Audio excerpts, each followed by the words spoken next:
다람쥐의 이빨은 성장을 멈추지 않습니다. 하지만 다람쥐는 견과류와 다른 딱딱한 음식을 갉아먹어서 이빨을 닳게 만들어요. 다람쥐의 앞니빨은 사실 주황색입니다. 그건 이빨이 특별히 강력한 에나멜로 덮여있기 때문이에요. 사람의 치아가 다람쥐 이빨과 달라서 정말 다행이에요. 일부 종의 새들은 매운 고추를 먹는데 문제가 없습니다. 이건 이 새들이 매운맛을 느낄 수 없기 때문이에요. 고추가 매운맛이 나는 이유는 특별한 화학물질인 캡사이신을 함유하고 있기 때문입니다. 하지만 어떤 새들은 캡사이신의 효과를 느끼는데 필요한 미뢰가 없어요. 코뿔소의 뿔은 머리카락으로 만들어져 있어요. 사실 머리카락과 손톱을 구성하는 것과 동일한 단백질로 구성됩니다. 이 단백질은 케라틴이라고 합니다. 다른 동물의 뿔은 중심에 뼈가 있기 때문에 이런 뿔은 독특하다고 할 수 있어요. 딱따구리는 나무를 1초에 20번 쪼갤 수 있습니다. 이 속도는 인간의 눈으로 알아차리기에는 너무 빨라요. 만약 딱따구리가 하루 종일 나무를 쪼을 수 있다면 얼마나 많은 나무를 쪼을까요? 그 횟수는 종종 하루에 총 8,000에서 12,000회에 달합니다. 불가사리도 눈이 있어요. 각각의 팔 끝에 하나씩 있죠. 이 눈은 빛에 민감한 세포 집단입니다. 개구리는 물을 마실 필요가 없습니다. 대신 수분 섭취 패치가 있습니다. 배와 허벅지에 있어요. 개구리는 이것으로 피부를 통해 직접 물을 흡수합니다. 그러면 시간이 좀 절약될 거예요. 대부분의 애벌레종은 몸 안에 약 4,000개의 근육을 가지고 있습니다. 그리고 그중 거의 250개가 머리에 있어요. 크리스마스 트리벌레는 여러분이 상상할 수 있는 것보다 훨씬 더 아름답습니다. 소나무처럼 멋져 보이지만 이 벌레의 몸의 3분의 2는 탄산칼슘 튜브 안에 숨겨져 있습니다.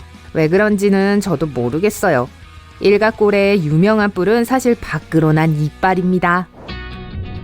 이 바다의 유니콘은 이빨이 2개밖에 없어요. 수컷의 경우 그 이빨 중 하나가 윗입술을 통과해 자랍니다. 사람의 치아와는 달리 이빨은 안쪽이 단단하고 바깥쪽이 민감하고 부드럽습니다. 개미핥기는 이빨이 없습니다. 하지만 전혀 문제가 되지 않아요. 이 동물은 매우 긴 혀를 가지고 있어요. 이 혀는 개미핥기가 매일 35,000마리 이상의 흰개미와 개미를 잡아먹는 것을 돕습니다. 배를 채우려면 많이 먹어야 할 거예요. 벼룩은 몸 길이의 200배가 넘는 점프를 할 수 있습니다. 만약 인간이 그러한 능력을 가지고 있다면 엠파이어 스테이트 빌딩만큼 높이 뛸 수 있을 거예요. 야호! 붉은 눈 청개구리 알은 환경이 안전하지 않다고 느끼면 더 일찍 부화할 수 있습니다. 신진대사가 빠른 작은 동물들은 슬로모션으로 세상을 봅니다. 이것은 더 큰 동물로부터 탈출하는 것을 돕습니다. 코알라의 지문은 인간의 지문과 매우 비슷합니다. 때때로 코알라 지문은 범죄 현장에서 혼란을 야기하기도 합니다. 아마 호주에서 그렇겠죠? 하마의 땀은 분홍색이고 정확히 말하자면 땀이 아닙니다. 불그스름한 오일이에요. 이것의 기능은 몸을 시원하게 하는 것이 아니라 피부를 촉촉하게 하고 보호하는 것입니다. 이 액체는 항생제 역할도 합니다. 그러니까 햇볕에 타거나 상처를 입으면 하마에 온몸을 비비세요. 북극곰의 피부는 검은색이고 털은 속이 비어있어서 거의 속이 들여다 보입니다. 북극곰 발바닥에도 털이 자랍니다. 이 털은 곰이 얼음에서 미끄러지지 않도록 하고 추위로부터 보호합니다.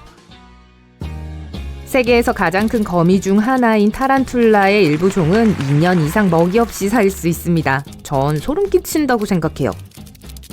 오리너구리는 키스할 때, 아니 수영할 때 눈을 감아요. 오리너구리의 귀와 눈을 가리는 특별한 피부 주름이 있습니다. 물이 안으로 들어가는 걸 막아주죠. 오리너구리의 콧구멍에도 방수덮개가 있어요. 에뮤는 뒤로 걸을 수 없는데 과학자들은 그 이유를 잘 알지 못합니다. 이 날지 못하는 새는 종아리 근육이 있는 유일한 새입니다. 에뮤는 정말 빨리 달릴 수 있어요. 또한 장거리 달리기도 잘합니다. 하지만 후진을 할 수 없어요.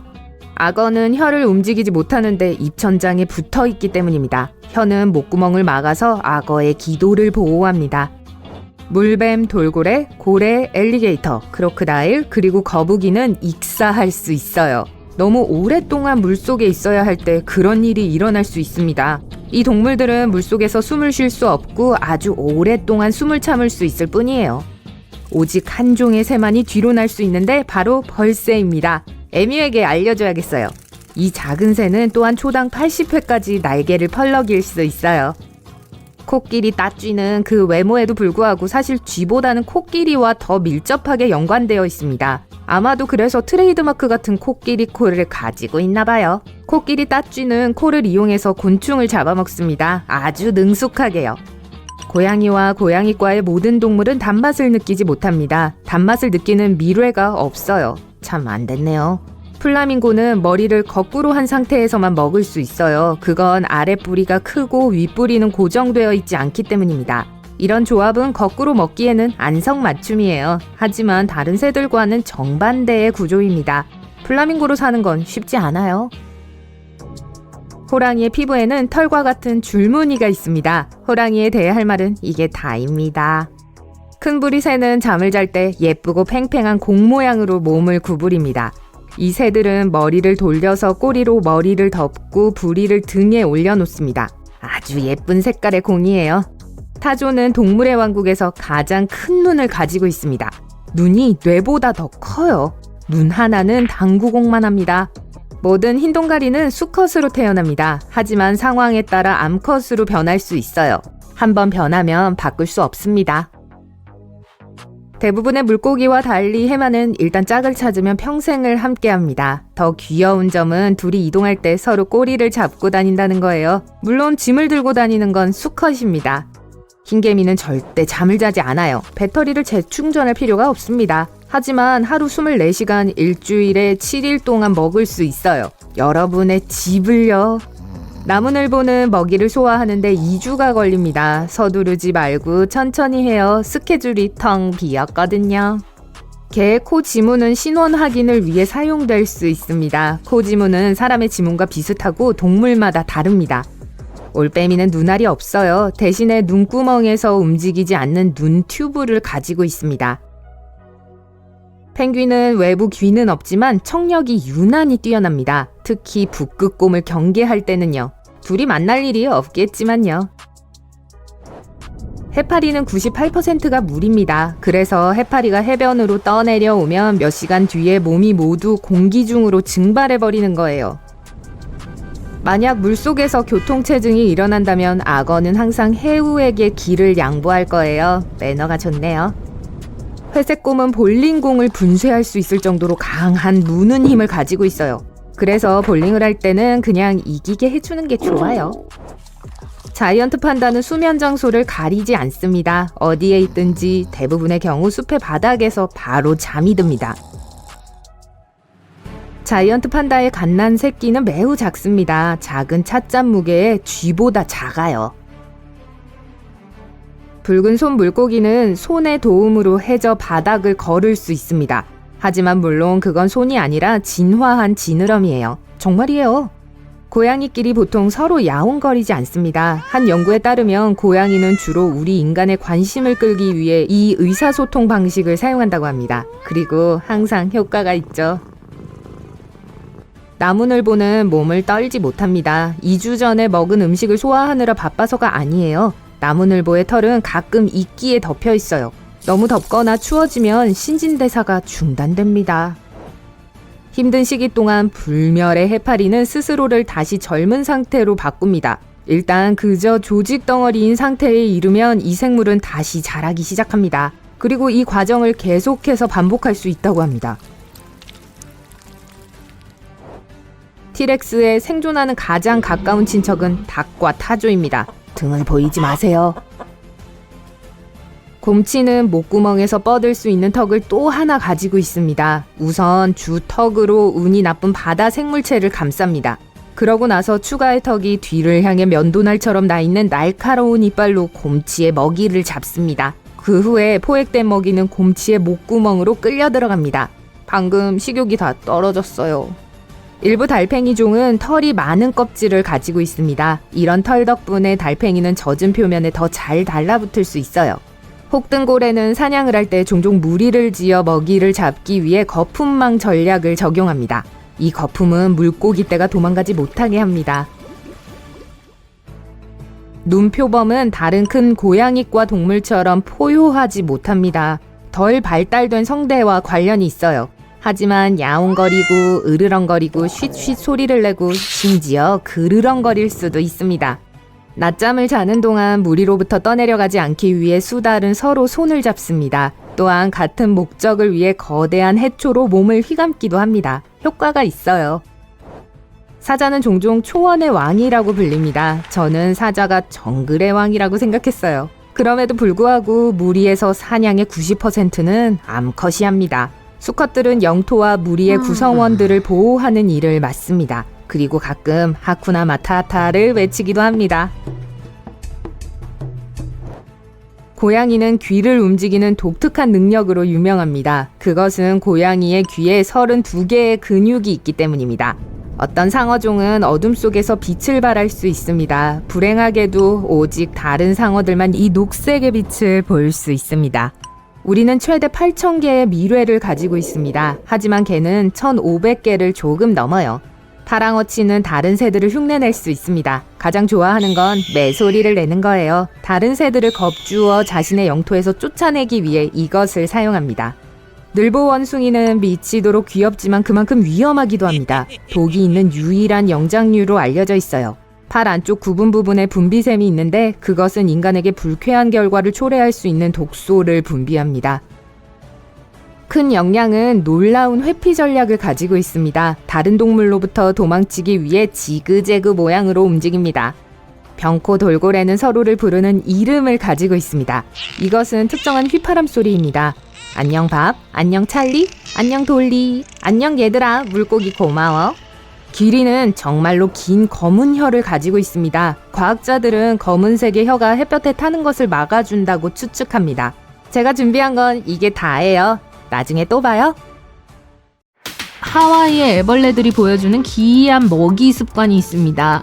지오메트리드 애벌레라고 불리는 이 자벌레는 일반적인 관습을 거스르고 나뭇잎을 먹는 과정을 건너뛰고 있어요. 대신 나뭇잎과 줄기에 매달려 곤충이 지나가기를 기다렸다가 가시가 달린 다리로 재빨리 잡아먹습니다. 과학자들은 하와이의 숲에서 이 작은 벌레 사냥꾼을 발견하고 실험실에서 키우고 있습니다. 이 애벌레들은 보통 꽃과 잎 같은 식물을 먹어치우는 유피테시아라는 애벌레 그룹에 속하는 것으로 밝혀졌어요. 하지만 하와이에서는 유피테시아 중 약 6종이 육식을 택해 곤충을 간식으로 먹고 있습니다. 아마도 단백질이 풍부한 꽃가루를 먹은 것이 숨어있던 포식자의 본능을 깨우는데 도움이 된 것 같아요.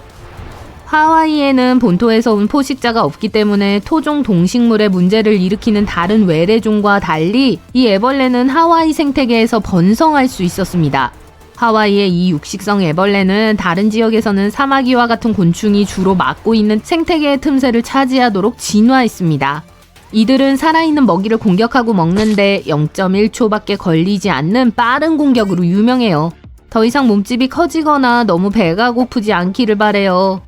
방울뱀은 코요테나 들소와 같은 포식자에게 접근하지 말거나 물릴 위험이 있다고 경고하기 위해 상징적인 딸랑이를 사용합니다. 이렇게 소리를 내는 행동은 방울뱀 조상의 꼬리를 흔드는 행동에서 진화한 것으로 방어 신호의 한 형태입니다.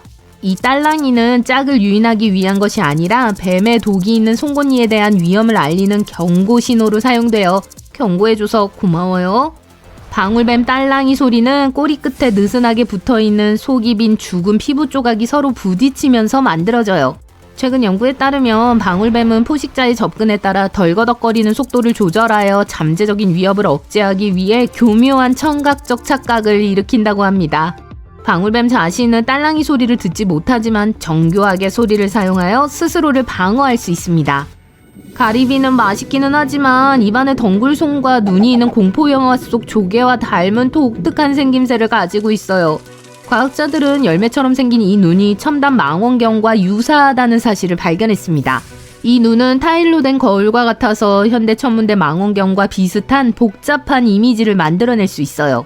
흥미롭게도 가리비는 뇌가 없지만 눈은 물체의 흐릿한 이미지를 형성할 수 있습니다. 홍합과 같은 다른 연체동물과 달리 가리비는 곤충과 비슷한 독특한 눈 구조를 가지고 있습니다. 이것이 가리비가 헤엄칠 수 있는 몇 안 되는 쌍각류 중 하나인 이유를 설명해줘요. 가리비의 수많은 눈은 주변을 입체적으로 보는데 도움이 될 수 있으며 일부 눈은 다른 눈보다 시력이 더 좋기도 해요. 이 독특한 눈은 미래의 망원경 설계에 영향을 미쳐 소형 광시야 이미징 장치를 개발하는 데 영감을 줄 수 있습니다. 따라서 다음에 가리비 요리를 즐길 때는 이 생물들이 최대 200개의 작은 망원경으로 여러분을 바라보고 있다는 사실을 기억하세요. 새의 속이 빈 뼈의 용도는 무엇일까요? 새는 비행에 필수적인 독특한 골격적 적응을 가지고 있는데 그중 하나가 바로 속이 빈 뼈입니다. 함기골이라고도 하는 이 뼈에는 비행 중 산소 공급을 돕는 공간이 있습니다. 새의 뼛속 빈 공간에는 공기주머니가 연결되어 있어 폐가 골격 구조 전체로 확장될 수 있습니다. 이 복잡한 시스템은 새가 숨을 들이쉬고 내쉬면서 산소를 흡수하여 궁극적으로 혈액 내 산소 농도를 높이고 비행에 필요한 에너지를 공급하는 데 도움을 줘요. 일반적인 생각과는 달리 속이 빈 뼈가 새를 더 가볍게 만드는 것은 아닙니다. 연구에 따르면 새의 뼈는 비슷한 크기의 동물에 비해 실제로 더 무거워요. 실제로 55g 새의 골격은 55g 쥐의 골격보다 더 조밀하고 무겁습니다. 이렇게 밀도가 높으면 속이 빈 뼈가 더 단단하고 강해져 부러질 가능성이 적습니다. 때때로 다리는 거짓입니다. 최근 연구에서 연구원들은 애벌레의 특유하고 통통한 다리가 어떻게 자라는지 탐구했어요. 애벌레의 다리는 실제로 중요한 역할을 해요. 애벌레는 빨리 자라기 위해 많은 양을 먹어야 하므로 통통한 다리는 잎과 줄기를 타고 효율적으로 이동하는 데 도움이 돼요. 흥미롭게도 이 통통한 다리는 실제로 다리가 아닙니다. 정각이라고 불리는데 애벌레의 이동을 돕는 짧은 돌기예요. 애벌레의 진짜 다리는 다 자라서 나방이나 나비가 되면 머리 근처에 있으며 걷는 데는 사용되지 않습니다. 애벌레가 진짜 다리를 잃어도 가짜 다리를 사용하여 움직일 수 있어요. 이것은 다리를 다리로 만드는 것이 무엇인지에 대한 의문을 제기합니다. 구조일까요? 아니면 기능일까요? 애벌레의 독특한 다리는 절지동물에서 볼 수 있는 흥미로운 적응의 한 예일 뿐이에요. 이 임시 다리는 애벌레가 최종 형태로 변하기 전에 먹이를 먹고 움직일 수 있도록 도와줘요. 애벌레의 세계를 엿보는 이 찰나의 순간은 삶의 덧없음을 일깨워주고 이 특별한 다리가 지속되는 동안은 감사하게 해줍니다. 턱수염 도마뱀은 사막, 사바나, 덤불지대, 아열대 숲에서 서식하는 호주의 멋진 도마뱀입니다. 턱수염 도마뱀은 친근한 분위기, 끊임없는 미소, 느긋한 태도 덕분에 정말 멋진 반려동물로 알려져 있어요. 목에 있는 뾰족한 털이 턱수염처럼 보이고 사람들은 반려동물로 키우기를 좋아합니다. 턱수염 도마뱀은 8종류가 있으며 포획 상태에서 다양한 색상과 무늬가 발달했습니다. 이 도마뱀들 중 일부는 호주의 서식지에서 잘 지내고 있지만 교묘한 방법으로 다른 지역으로 이동한 경우도 있어요. 야생에서는 주로 땅에 붙어 있지만 과시하거나 무서운 무언가를 피해야 할 때는 나무에 올라갈 수 있어요. 턱수염 도마뱀은 현재 하와이를 제외한 전 세계에서 볼 수 있는데 하와이에서는 금지되어 있습니다. 재밌는 사실, 이 도마뱀들은 상어나 도마뱀처럼 이빨이 다시 자랄 수 있어요. 일부 턱수염 도마뱀은 밖이 매우 덥고 건조할 때 빗물을 마시는 모습이 목격되기도 했어요. 턱수염 도마뱀은 편안한 유리상자에 있을 때에도 이상한 자세로 낮잠을 자는 특이한 수면 습관을 가지고 있습니다. 서서 잠을 잘 수도 있거든요. 또한 인간만큼이나 빠르게 달릴 수 있습니다. 하지만 대부분의 시간을 느긋하게 보내는 것을 선호해요. 돌진해야 할 때는 두 발로 일어서서 사람처럼 달릴 수 있어요. 대자연이 항상 성별에 대한 엄격한 정의를 고수하는 건 아닙니다. 일부 종은 암수의 생식기관을 동시에 발달시키고 유지할 수 있는 능력을 가지고 있어요. 대단한 재주예요. 어떤 종은 환경 조건과 같은 다양한 요인에 따라 성별을 바꿀 수 있는 능력을 가지고 있습니다. 이러한 변화는 생식 능력의 유연성을 제공할 수 있고 지구 온도 상승과 같은 외부 요인에 의해 촉발될 수 있습니다.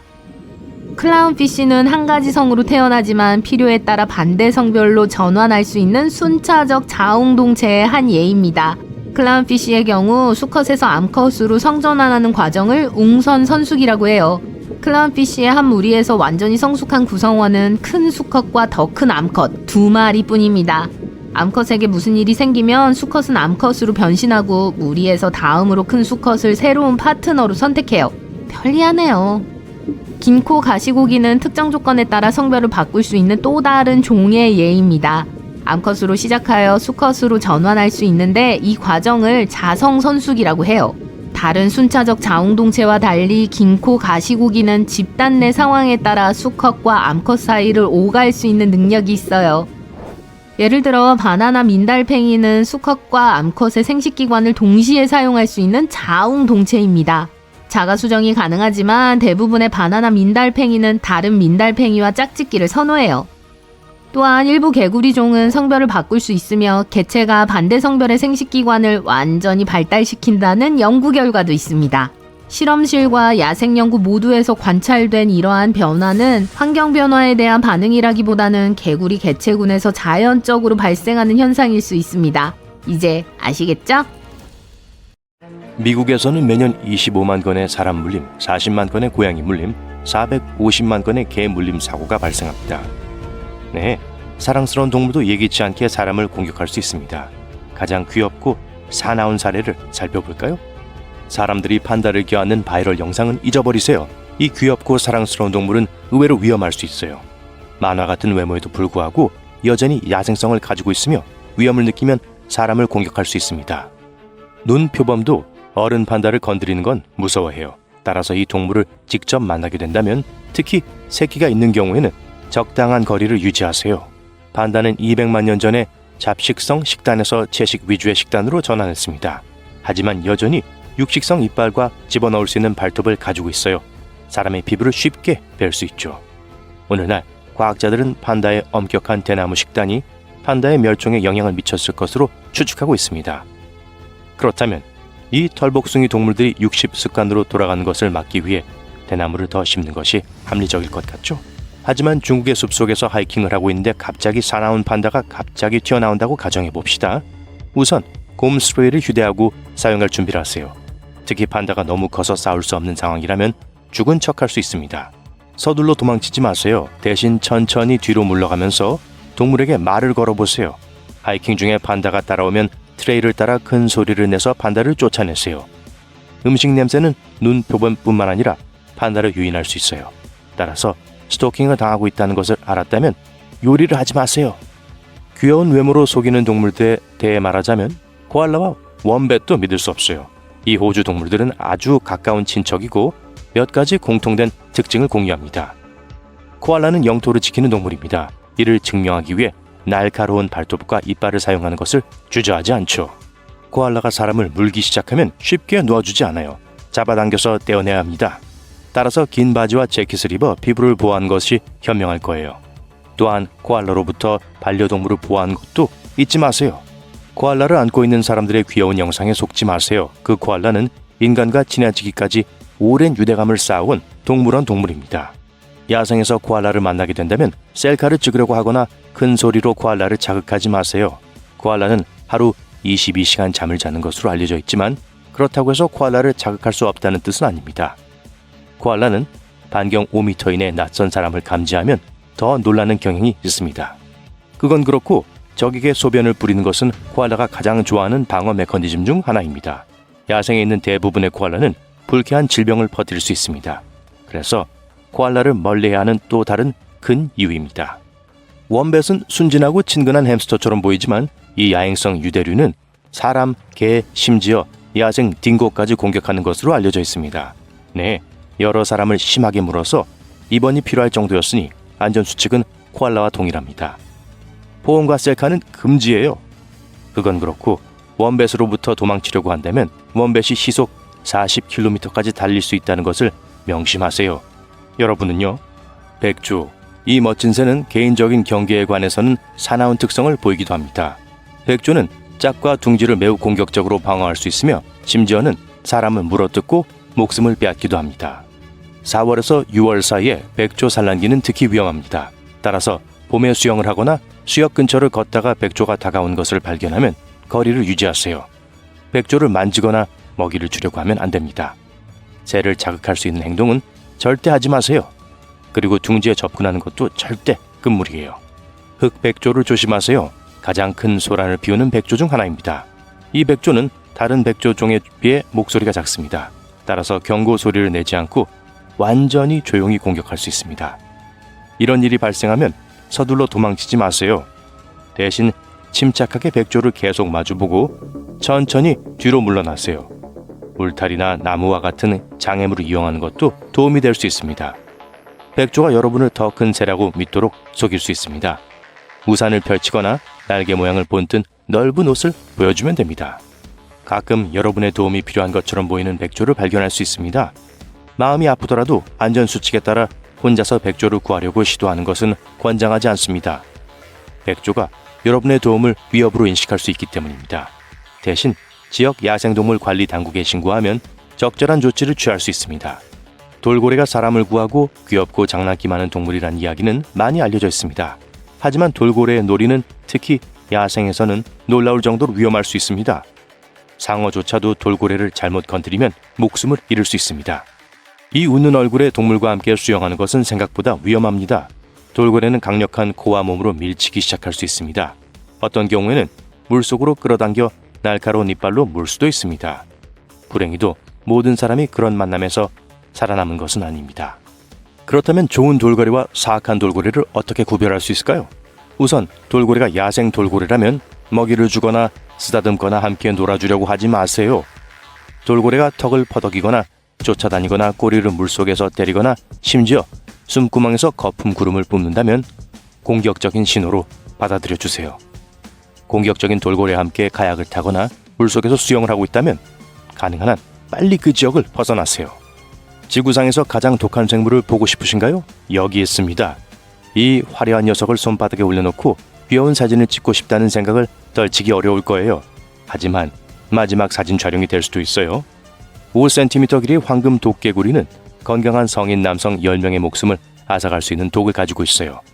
이 독은 포식자의 신경계를 공격하여 근육 수축, 호흡마비 등을 일으키고 심하면 사망에 이르게 합니다. 뱀이나 전갈과 달리 다트개구리는 독을 옮기기 위해 물지 않아도 됩니다.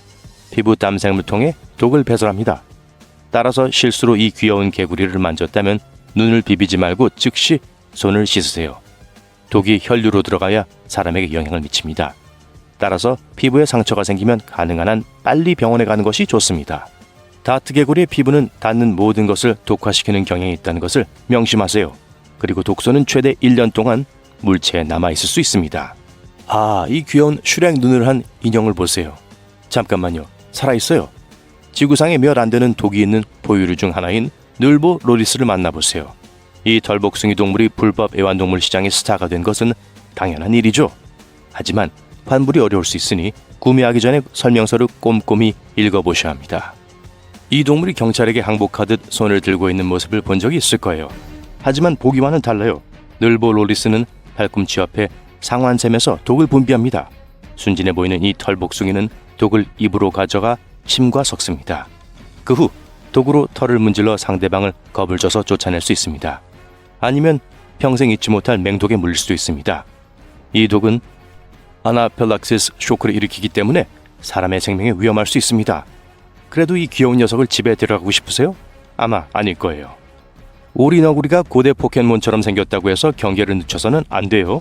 수컷 오리너구리는 짝을 찾기 위해 싸우는 특별한 도구를 가지고 있는데 뒷발에 날카로운 박차가 숨겨져 있어요. 이 도구에는 개 크기의 동물에게 치명적인 독이 들어 있습니다. 그렇다고 사람은 안전하다는 뜻은 아닙니다. 인간도 공격할 수 있어요. 오리너구리의 독으로 인한 통증은 일반 의약품으로는 완화할 수 없는 오래 지속되는 극심한 통증으로 묘사됩니다.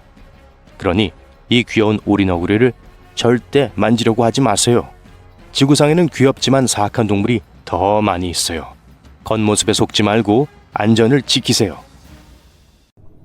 세상의 작은 공포 불개미를 소개합니다. 불개미는 쏠 때 심각한 문제를 일으킬 수 있는 독을 주입합니다. 대부분의 사람들에게는 불타는 듯한 느낌과 부어오른 자국만 있을 뿐입니다. 하지만 알레르기가 있으면 생명이 위험할 수 있습니다. 이 개미들은 우리 발밑에 캠프를 설치합니다. 무리를 짓는 속도가 빠르고 자신의 식민지를 맹렬히 보호합니다. 침입자에게는 무자비합니다. 슈미트 곤충 쏘임 지수에서 최고 4점 중 1.2점 정도죠. 갑작스러운 충격으로 느껴지지만 벌에 쏘였을 때보다 따가운 느낌은 덜합니다. 이 개미들은 중남미와 같은 열대지방 출신입니다. 하지만 이제는 북미와 같은 일부 온대 지역에서도 볼 수 있습니다. 불개미 군집에는 여왕, 날개 달린 수컷과 암컷, 다양한 유형의 일꾼 등 엄격한 위계 질서가 존재합니다. 불개미는 화학물질과 소리를 통해 의사소통을 합니다. 이 속에 가장 악명 높은 개미는 붉은 불개미입니다. 이 개미는 남미에서 건너와 미국 남부를 침범했습니다. 이들은 큰 흙더미를 쌓아 농사를 어렵게 만들고 농작물에 피해를 줍니다. 방제가 거의 불가능해요. 게다가 이제는 또 다른 침입종인 긴다리 비틀개미까지 등장했습니다. 이 개미는 토종 생태계에 위협이 되고 있습니다. 개미는 위험할 정도로 비우호적인 것으로 밝혀졌어요. 화려한 색깔의 물집 딱정벌레는 세계에서 가장 위험한 곤충 10가지 중 하나입니다. 다행히도 큰 무리를 지어 공격하지 않는 한 인간에게는 치명적이지 않습니다. 하지만 말과 같은 대형 동물에게는 심각한 위협이 될 수 있어요. 물집 딱정벌레는 킨타리딘이라는 독소를 생성하여 사람에게 피부 물집을 일으킵니다. 과거에는 사마귀와 관경병까지 치료할 수 있다고 믿었고 일부 사람들은 사랑의 묘약으로 사용하기도 했습니다. 하지만 이는 위험한 짓입니다. 1950년대 한 남성이 칸타리딘이 든 사탕을 2명의 여성에게 준 혐의로 투옥됐는데 비극적인 결과를 초래했습니다. 이 딱정벌레는 함부로 다루면 안 됩니다. 이 딱정벌레를 만지거나 섭취하는 것은 매우 위험해요. 딱정벌레는 알팔파와 건초에 끌립니다. 말이 먹이를 먹다가 딱정벌레 몇 마리만 먹어도 칸타리딘이 충분히 방출하여 말을 죽일 수 있습니다. 남미에서 온 이 귀여운 애벌레의 이름은 로노미아 오블리쿠아이며 지구상에서 가장 위험한 애벌레입니다. 강력한 독으로 인해 여러 명이 사망한 것으로 알려져 있습니다. 이것은 큰 누에 나방의 애벌레 단계입니다. 다 자라면 아름답고 무해한 누에가 됩니다. 하지만 어린 누에를 발견했다면 멀리하는 것이 좋습니다. 독성은 독을 주입하는 강모에서 비롯됩니다. 이 독은 포식자에 대한 방어 메커니즘으로 작용합니다. 이 독은 혈액 응고를 방해하고 자결감, 구토, 신장 문제 또는 치명적인 결과를 초래할 수 있는 끔찍한 증상을 유발할 수 있습니다. 한번 물린다고 해서 끔찍한 일은 일어나지 않을 것입니다. 극소량의 독만 전달하기 때문이죠. 하지만 이 애벌레들은 보여있는 경향이 있고 위장술에 능숙합니다. 따라서 여러 번 쏘일 위험이 높아집니다. 메뚜기 자체는 인간에게 위험하지 않습니다. 평범하고 시끄럽지만요. 하지만 메뚜기는 떼를 지어 다니는 행동으로 악명이 높습니다. 메뚜기 떼는 비가 오지 않는 건조한 기간에 갑자기 많은 비가 내리고 식물이 빠르게 자라기 시작할 때 자주 발생합니다. 일단 시작되면 몇 분 안에 파괴적인 힘을 발휘하기 때문에 멈추기가 거의 불가능합니다. 역사적으로 메뚜기 재앙은 농작물과 농지를 망치며 큰 피해를 입혔습니다. 흥미로운 점은 메뚜기라는 용어가 거주 지역에 따라 다른 의미를 가질 수 있다는 것입니다. 어떤 지역에서는 시끄러운 소리로 유명한 매미를 가리키기도 해요. 하지만 진정한 메뚜기는 트라이아스기 시대부터 변한 것이 없는 고대 생물입니다. 메뚜기는 지구상에서 가장 오래된 곤충 중 하나예요. 말벌과 심지어 벌도 벌침 알레르기가 있는 사람에게 매우 위험할 수 있습니다. 아시아 거대 말벌은 말벌 중 가장 큽니다. 크기가 최대 5cm에 이릅니다. 강력한 독을 가지고 있어 심한 불편함을 유발하고 심지어 독을 사람의 눈에 뿌릴 수도 있습니다. 필리핀에는 베스파 룩투오사라는 훨씬 더 독한 종도 있습니다. 엑스펙토 파트로눔과 혼동하지 마세요. 해리포터 팬 계신가요? 어쨌든 말벌이나 벌로 인한 사망사고는 드물지만 전례가 없는 것은 아닙니다. 영국에서는 매년 약 10명이 벌이나 말벌에 쏘여 사망하는 것으로 알려져 있습니다. 이 곤충들은 모두 영역심이 강하고 자신의 벌집을 맹렬히 방어하므로 항상 조심하세요.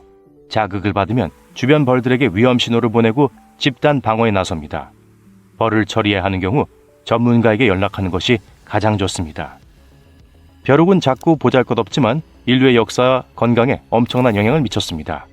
벼룩은 단순히 성가신 해충이 아니라 다양한 질병을 옮기는 악명 높은 매개체이며 역사상 최악의 전염병을 일으킨 장본인이기도 합니다. 14세기 유럽에서는 흑사병으로 인해 2,500만 명이 넘는 사람들이 목숨을 잃었습니다. 그리고 벼룩이 전염병 확산에 큰 역할을 했습니다. 벼룩은 파충류, 포유류, 애완동물, 사람 등 온연동물 숙주를 찾아다니며 평생 먹이로 삼습니다. 벼룩은 날개가 없는 작은 크기에도 불구하고 놀라운 점프 능력으로 이를 보완합니다. 1.8m를 뛰어넘어 365m 이상 공중으로 뛰어오를 수 있어요. 벼룩에 물리는 것은 가려움증과 염증을 유발하는 사소한 성가심처럼 보일 수 있습니다. 하지만 많은 벼룩은 숙주에게 빈혈을 일으킬 수 있습니다. 물론 벼룩의 위험한 이유는 벼룩이 옮기는 바이러스, 박테리아, 기생충입니다. 키싱버그는 주로 아메리카 대륙에 서식하며 아프리카와 아시아에서는 개체 수가 적습니다. 친근한 이름과는 달리 박테리아, 바이러스, 기생충을 옮깁니다. 이들이 옮기는 기생충 중 하나는 트리파노소마 크루지입니다. 전 세계 수백만 명에게 영향을 미치고 매년 수천 명의 목숨을 앗아가는 질병의 주범입니다. 흥미로운 점은 물린 후 10년에서 30년이 지나야 증상이 나타나는 경우가 많다는 점입니다. 일반적으로 심부전, 소화기 문제 또는 신경계 문제로 나타납니다. 이들은 피를 빨고 숨으로 먹이에 이끌립니다. 입으로 숨을 쉬는 사람이라면 먹잇감이 됩니다. 지저분하게 무는 습성이 있으며 종종 무질서하게 거의 통제할 수 없을 정도로 무는 경우가 많아 불안감을 더할 뿐입니다. 열대 아프리카에서 온 특이하고 무서운 곤충인 체체파리에 대해 들어본 적이 있을 거예요. 이 파리는 가장 치명적인 인간 질병 중 하나인 수면병을 옮기는 매개체입니다. 키싱버그와 마찬가지로 체체파리도 수면병을 일으키는 기생충인 트리파노소마를 옮깁니다. 체체파리는 감염된 숙주 또는 파리 자신의 몸 안에서 이 기생충을 얻습니다. 수면병은 증상이 즉시 나타나지 않습니다. 물린 후 증상이 나타나기까지 1주에서 3주가 걸립니다. 발열, 두통, 관절통, 가려움증 등이 나타납니다. 병이 진행되면 신경계를 침범할 수 있습니다. 혼란, 불면증, 균형감각 상실로 이어집니다. 치료하지 않으면 혼수 상태에 빠지고 치명적인 결과를 초래할 수 있습니다. 다행히도 수면병은 치료가 가능하며 사망자 수는 감소하고 있습니다. 체체파리는 역사적으로도 중요한 의미를 지니고 있습니다. 이 파리의 존재는 아프리카에서 유럽의 식민지 확장을 방해했습니다. 그리고 세계에서 가장 위험한 곤충의 왕관은 바로 모기에게 돌아갑니다. 놀라운 일이 아닙니다. 모기는 작은 크기에도 불구하고 엄청난 영향력을 행사하며 매년 다른 어떤 동물보다 많은 인명피해를 유발할 뿐만 아니라 역사에 지울 수 없는 흔적을 남겼기 때문이죠. 이 작은 곤충은 문명 전체에 흥망성쇠에 영향을 미쳤어요. 예를 들어 말라리아는 로마와 그리스와 같은 고대 문명을 크게 약화시켰습니다. 흥미로운 점은 모기 자체가 위험한 것이 아니라 기생충이 위험하다는 것입니다. 박테리아와 바이러스는 모기에 물려서 전염됩니다. 이 작은 공포의 존재는 다양한 질병을 퍼뜨립니다. 말라리아 외에도 활혈병도 있는데 이는 열대지방에서 체체파리와 마찬가지로 유럽인들의 식민지 개척을 방해했습니다. 그중 가장 무서운 것은 아노펠레스 모기입니다. 아노펠레스 모기는 곤충계의 최상위 포식자입니다. 다른 어떤 곤충보다 더 치명적인 결과와 질병을 일으키는 원인이죠. 이 작지만 강력한 적과 어떻게 싸울 수 있을까요? 예방이 답입니다. 주변에서 고인물을 없애고 모기 방제 방법을 실천해야 합니다. 우리는 위험한 곤충으로부터 우리 자신과 지역 사회를 보호하기 위해 항상 한 발 앞서 나가야 합니다. 처음으로 스쿠버 다이빙을 하러 가기로 결정했습니다. 물은 맑고 태양은 해저를 비추고 있어요. 헤엄치는 물고기와 함께 셀카를 몇 장 찍는데 갑자기 바다가 칠흑같이 어두워집니다. 고개를 들어보니 오마이갓! 저 거대한 동물은 뭐죠? 확실히 상어는 아니에요. 고래도 아니고요. 거북이일까요? 맞아요. 하지만 두려워하지 마세요. 여러분을 해치지 않으니까요. 지금으로부터 약 7,200만 년 전에 지구에 살았다면 이런 일이 실제로 일어났을지도 모릅니다. 과학자들은 최근 약 4m까지 자랄 수 있는 거대한 바다거북 화석을 발견했어요. 얼마나 큰 크기인지 잘 모르시겠다면 몇 가지 예를 들어드릴게요. 평균적인 하마의 길이나 골든 리트리버 6마리 또는 마이클 조던 2명을 겹쳐서 쌓아올린 높이와 맞먹는 크기예요. 거북이의 학명은 리바이어던이라는 옛날 바다 괴물에 대한 오마주입니다. 학교 역사 시간에 배웠던 기억이 있으실 거예요. 리바이어던은 너무 탐욕스럽다고 여겨지는 배나 사람을 통째로 삼키는 신화 속 생물로 알려져 있어요. 이 거대한 바다거북에게 삼켜지는 상상을 해보신 적이 있나요? 전 괜찮습니다. 이 거대한 생물의 화석은 2016년부터 2021년까지 스페인 북동부 지역에서 발굴되기 시작했어요. 첫 번째 화석은 스페인 피레네 산맥의 한 등산객이 발견한 것으로 길이가 약 20cm에 달했습니다. 이 거북이의 골반 크기만 약 90cm에 달해요. 이 거북이가 멸종하지 않았다면 오늘날 가장 큰 거북이 중 하나였을 거예요. 참고로 오늘날 살아있는 바다거북 중 가장 큰 거북은 몸 길이가 2m까지 자랍니다. 이미 꽤 큰 크기죠. 그럼 선사시대의 거대한 정갈은 어떨까요? 여기 대부분의 사람들은 정갈을 좋아하지 않을 거예요. 특히 독이 있으니까요. 그렇기 때문에 3m 길이의 수생 정갈을 상상하는 건 악몽의 소재가 될 수 있습니다. 정갈이 약 4억 년 전에 멸종하지 않았다면 오늘날 호수와 강은 인간에게 훨씬 더 위험한 장소가 됐을 거예요. 이 거대한 곤충은 당시 물고기부터 다른 동물, 심지어 같은 종의 동물까지 모든 것을 사냥하는 최상위 포식자로 여겨졌어요. 우와, 상상만 해도 소름이 돋네요. 이 영상에서는 지구를 강타한 소행성에게 감사해야 할까요? 만약 살아있었다면 인간에게 충격을 주었을 또 다른 선사시대 동물은 메가테리움이라고 불리는 거대한 나무늘보입니다. 이 거대한 나무늘보는 길이가 최대 6m까지 자란 것으로 추정돼요. 몸무게는 최대 3,600kg에 달합니다. 이 나무늘보는 남아프리카의 산림과 초원에서 발견됐는데 높은 가지에 있는 나뭇잎에 닿기 위해 두 발로 서 있었습니다. 이 거대한 나무늘보는 거대한 발톱을 가지고 있어 나무를 오르는 데 도움이 됐어요. 코끼리만한 나무늘보가 나무를 오르는 모습을 상상하는 것 자체가 불편하네요. 물론 일부 공룡은 초대형 생물 목록에 포함될 거예요. 하지만 그 전에 재밌는 사실을 하나 알려드리자면 오늘날에도 여전히 살아있는 공룡이 있다는 사실을 알고 계신가요? 과학자들은 새가 수강류 공룡으로 분류된다는 사실을 입증했습니다. 티렉스와 벨로시랩터와 같은 악명 높은 생물들이 이 그룹에 속해 있었죠. 주라기 공원을 보셨다면 이 이름을 한 번쯤은 들어보셨을 거예요. 벨로시랩터는 부엌에 침입하는 무서운 공룡입니다. 이 공룡은 진화에서 깃털을 얻고 오늘날 우리가 알고 있는 다양한 종의 새로 변했어요. 즉 닭부터 작고 파란 새까지 모든 새는 공룡의 직계 후손이라는 뜻이죠. 스피노사우루스라는 이름을 들어보신 적이 있나요? 오늘날 일부 박물관에서 이 거대한 공룡을 화석으로 볼 수 있습니다. 스피노사우루스는 지구를 걸었던 가장 큰 육식동물 중 하나였어요. 사실 땅과 물을 걸을 수 있었죠. 과학자들은 이 공룡이 반수생 동물이었다고 믿고 있어요. 주로 육식을 했기 때문에 오늘날에도 살아있다면 인간은 스피노사우루스의 자연 먹잇감이 되었을 거예요. 이 육식공룡은 약 9천만 년에서 1억 년 전에 살았습니다. 몸 길이는 약 18m, 높이는 4m, 무게는 최대 22톤에 달했어요. 머리는 볼링공 8개 정도의 크기로 악어의 얼굴 모양을 하고 있었죠.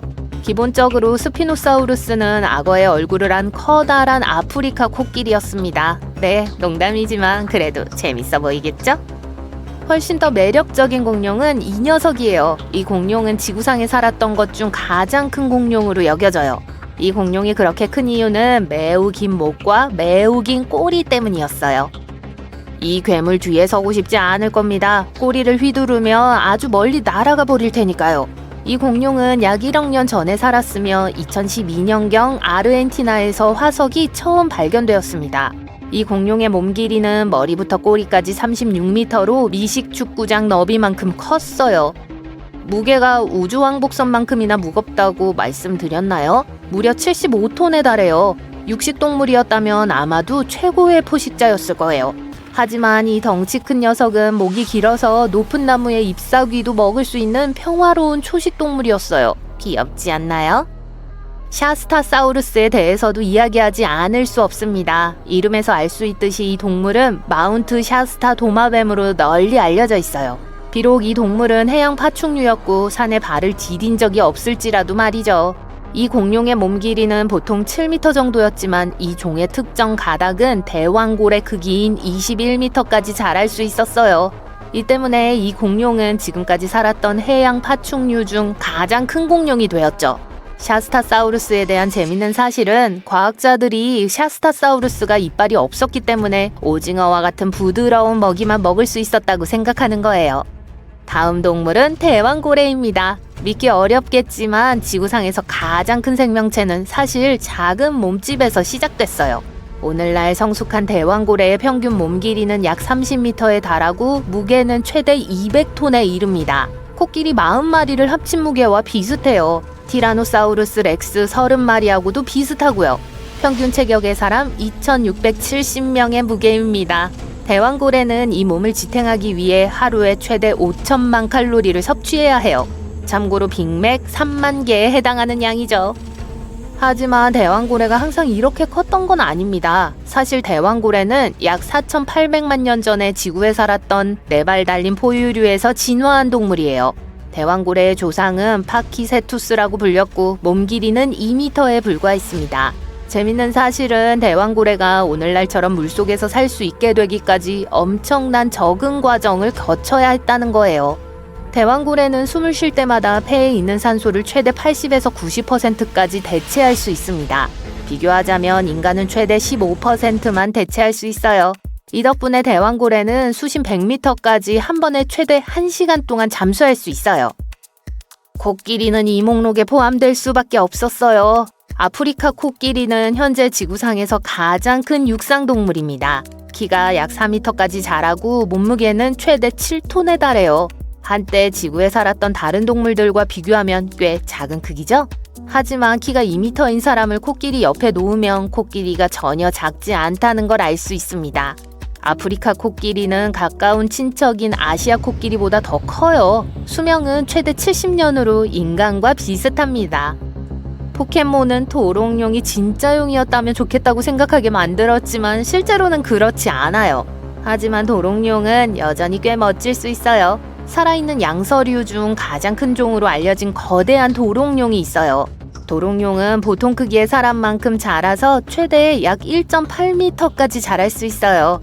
수중에서 만나는 건 즐겁지 않을 것 같네요. 메갈로돈은 지구상에서 가장 크고 사나운 괴물 중 하나였어요. 강력한 턱, 날카로운 이빨, 거대한 크기. 하지만 어떤 소리를 냈는지는 아시나요? 진동 소리로 수중 세계에 침투하면서 얼마나 크게 으르렁거렸을지 상상해보세요. 이 소리와 비슷한 건 아무것도 없었어요. 메갈로돈은 목소리가 없었어요. 상어였고 상어는 소리를 내는 기관이 없어요. 소리 없는 위험이었죠. 하지만 소리가 나지 않음에도 불구하고 네, 맞아요. 그걸 들을 수 있었을 거예요. 따라와 보세요. 이제 여러분은 물속에서 주먹을 움켜쥐고 손을 들어 빠르게 아래로 내리고 있어요. 이제 주먹 대신 큰 잠수함이 있고 선체의 매끄러운 표면을 흐르는 물소리를 듣는다고 생각해보세요. 그게 메갈로돈의 소리였어요. 괴물이 수면으로 헤엄쳐 나와 턱을 벌리고 있을 때 마치 폭포 같은 소리가 났어요. 거대한 상어는 빠른 속도로 헤엄쳤어요. 물이 입과 아가미를 통과할 때 마치 흐르는 강물처럼 들렸죠. 빠르고 강한 강이요. 메갈로돈은 목소리는 없었고 흐르는 물에 무서운 소리만 냈죠. 다른 고대 물고기들은 소리를 낼 수 있었지만 거의 들리지 않았을 거예요. 고래, 돌고래, 그리고 그들의 먼 조상들은 포유동물이기 때문에 포함시키지 않았어요. 물고기는 인간 귀에는 들리지 않는 주파수로 의사소통을 해요. 아직도 이 능력을 갖고 있죠. 하지만 대부분 바다는 예전에도 그랬고 지금도 꽤 조용한 곳이에요. 그래서 고대 땅으로 가서 그곳의 소리가 어땠는지 확인해 봅시다. 현대 기술 덕분에 과학자들은 많은 고대 동물들의 소리를 분석할 수 있었어요. CT 스캔을 사용해 몇몇 공룡들의 두개골에 작은 열린 주머니가 있는 복잡한 시스템이 있었던 걸 알게 됐어요. 이 공룡들은 다양한 소리를 재생하고 체온을 조절하기 위해 이 구불구불한 두개골 미로를 사용했어요. 그리고 사람들은 그 소리를 들을 수 있었어요. 7,900에서 1억 4,500만 년 전에 살았던 고대 새인 베가비스는 오리나 거위 같은 농장의 새들과 비슷한 소리를 냈어요. 하지만 이 고대 생명체는 아마도 더 무서운 방법으로 소리를 질렀을 거예요. 과학자들은 2016년 남극에서 발견한 울대 화석 덕분에 이 사실을 알게 되었죠. 이것은 세계에서 가장 오래된 발성기관으로 알려져 있어요. 이건 베가비스가 울대의 왼쪽과 오른쪽에서 나오는 두 번의 웅웅거리는 소리를 내는 걸 도와주었어요. 오리와 거위가 비명을 지른다고 상상해보세요. 그 볼륨을 여러 번 높여봐요. 아마도 이들의 먼 조상들이 그런 소리를 냈을 거예요. 익룡과 같이 다른 날아다니는 파충류들은 울대가 없었기 때문에 베가비스처럼 소리 지를 수 없었어요. 이 날개 달린 괴물들은 으르렁거리고 쉬거리고 부리를 딱딱거릴 수 있었어요. 그리고 그게 그들의 가장 효과적인 소리였죠. 키 큰 농구 선수 아무나 생각해보세요. 익룡의 두개골은 그들의 키보다 약간 더 길었어요. 공룡이 강력한 부리를 딱딱거릴 때 어떤 소리를 냈을지 상상해보세요. 그 딱딱거리는 소리는 귀를 멀게 하고 근처에 있는 다른 고대 생물들을 놀라게 할 수 있어요. 영화 덕분에 여러분은 티라노사우루스가 어떤 소리를 내는지 알 거예요. 수천 개의 다른 것들 중에서 여러분은 전기톱, 진공청소기, 그리고 경적과 비슷한 이 긴 포효를 인식할 수 있을 겁니다. 그리고 솔직히 이 포효는 이 괴물이 낼 수 있는 자연스러운 소리와 많은 공통점이 있어요. 현대 기술과 잘 보존된 유골 덕분에 과학자들은 이 고대 동물들의 목소리를 모방해서 만들 수 있었어요. 티라노사우루스에 대한 데이터를 프로그램에 업로드하고 위협적인 굉음을 들을 준비를 하고 있는 걸 상상해보세요. 재생을 누르는데 삐삐거리는 소리가 나요. 티라노사우루스 렉스의 소리는 포유류가 아닌 새와 비슷했어요. 하지만 그건 그냥 삐삐거리는 건 아니었어요. 소리 지르기 위해 입이 아니라 콧구멍을 사용했죠. 웅웅거리는 소리는 가슴에서 들려왔고 낮은 저음의 사이렌 소리와 비슷했어요. 어쩌면 우리가 영화에서 봤던 것보다 훨씬 더 위협적으로 들렸을지도 몰라요. 교향악단의 모든 트럼펫 소리보다 소리가 더 컸어요. 그리고 그걸 코만으로 한 게 아니에요. 입을 통해 으르렁거릴 수 있었는지는 확실치 않아요. 또 여러분은 영화에서 목이 긴 공룡의 소리를 들었을 거예요. 그들의 울음소리는 코끼리와 비슷하죠. 색소폰과 자동차 경적 소리 중간 정도예요. 하지만 사실 이 키 큰 생물들은 속삭였어요. 거의 모든 포유류는 후두 신경 덕분에 소리를 내요. 이 신경은 목을 따라 내려가서 흉부의 혈관을 돌아 후두부로 돌아와요. 간단히 말해서 뇌가 신호를 주면 소리가 입에서 나오기 전에 몸을 따라 2배 거리를 지나온다는 거예요. 그리고 이제 목이 긴 공룡을 생각해보세요. 5층 건물 높이였죠. 하지만 음성 신호는 10층 거리에 도달해야 했어요. 이 긴 여행을 하는데 시간이 많이 걸렸죠. 그리고 이게 공룡의 포효에 영향을 미쳤어요. 그래서 이 공룡들은 소리를 내고 싶을 때 그냥 쉬익 하는 소리를 냈어요. 그리고 이건 아마도 거대한 독사와 소리가 비슷했을 거예요. 하지만 과학자들이 얻은 가장 상세한 소리는 파라사우롤로푸스의 것이에요. 머리 뒤에 있는 이 긴 벼 때문에 여러분은 이 초식 공룡을 알 거예요. 우린 영화나 다큐멘터리에서 공룡이 적과 싸우기 위해 그걸 사용하는 걸 봤죠?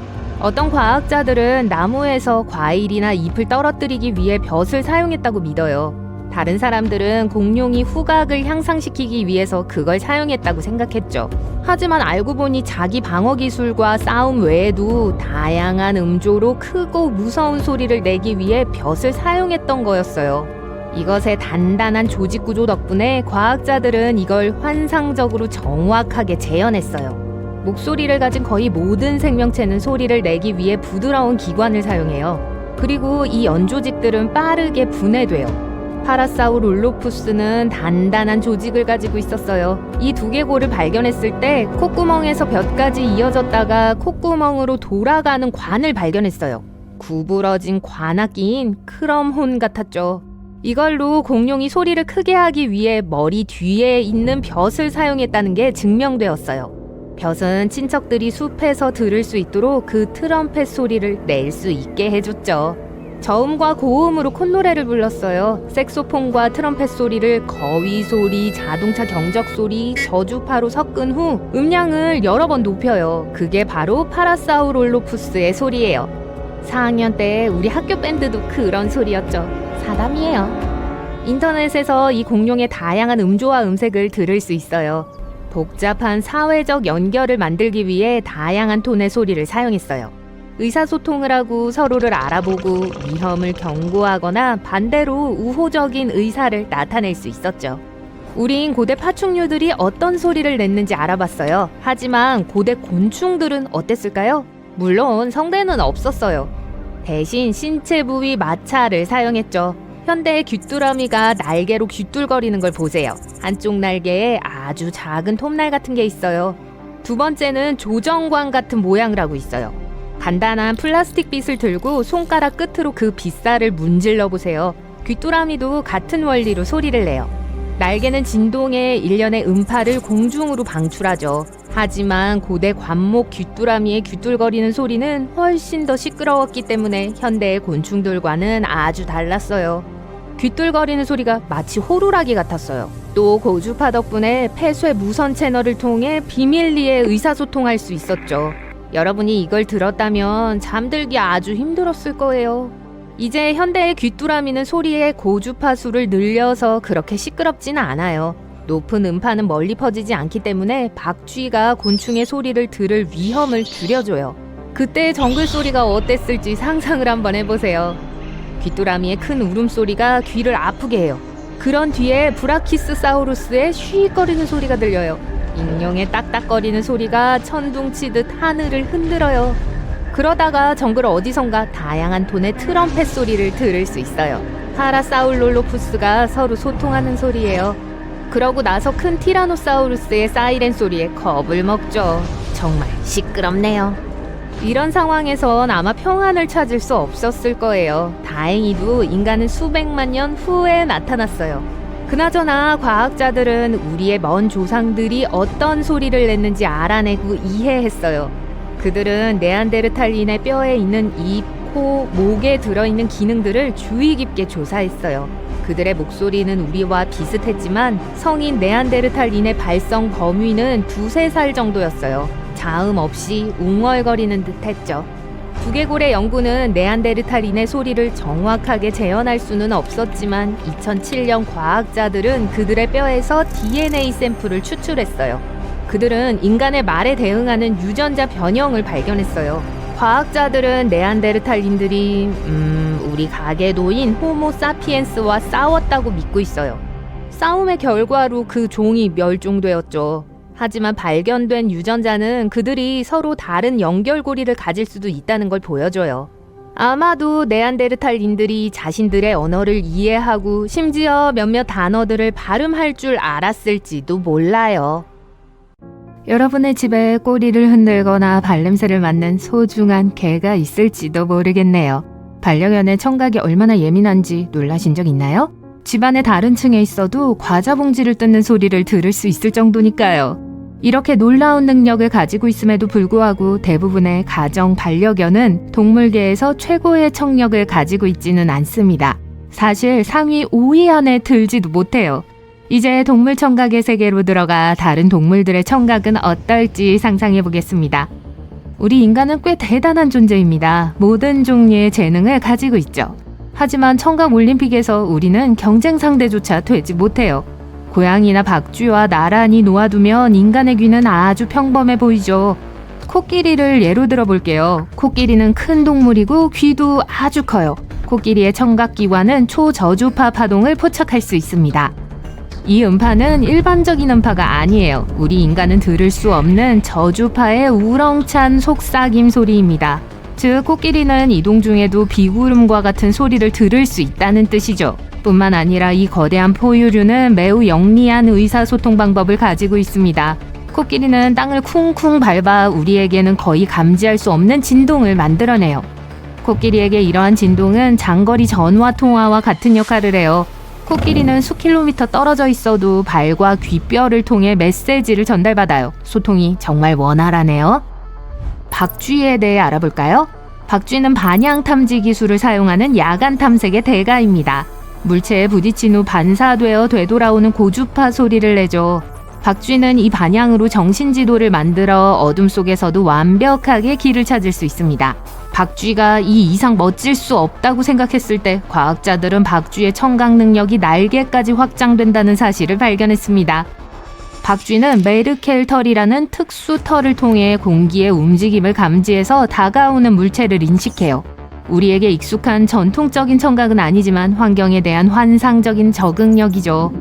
반면 돌고래는 물속 음향의 대가입니다. 우선 물속에 있으면 듣는 데 장애가 있을 것이라고 생각할 수 있을 텐데요. 돌고래는 이러한 어려움을 오히려 장점으로 바꿔놓았습니다. 돌고래는 이마에서 음파 펄스를 방출하는 그들만의 반향 탐지 기술을 가지고 있어요.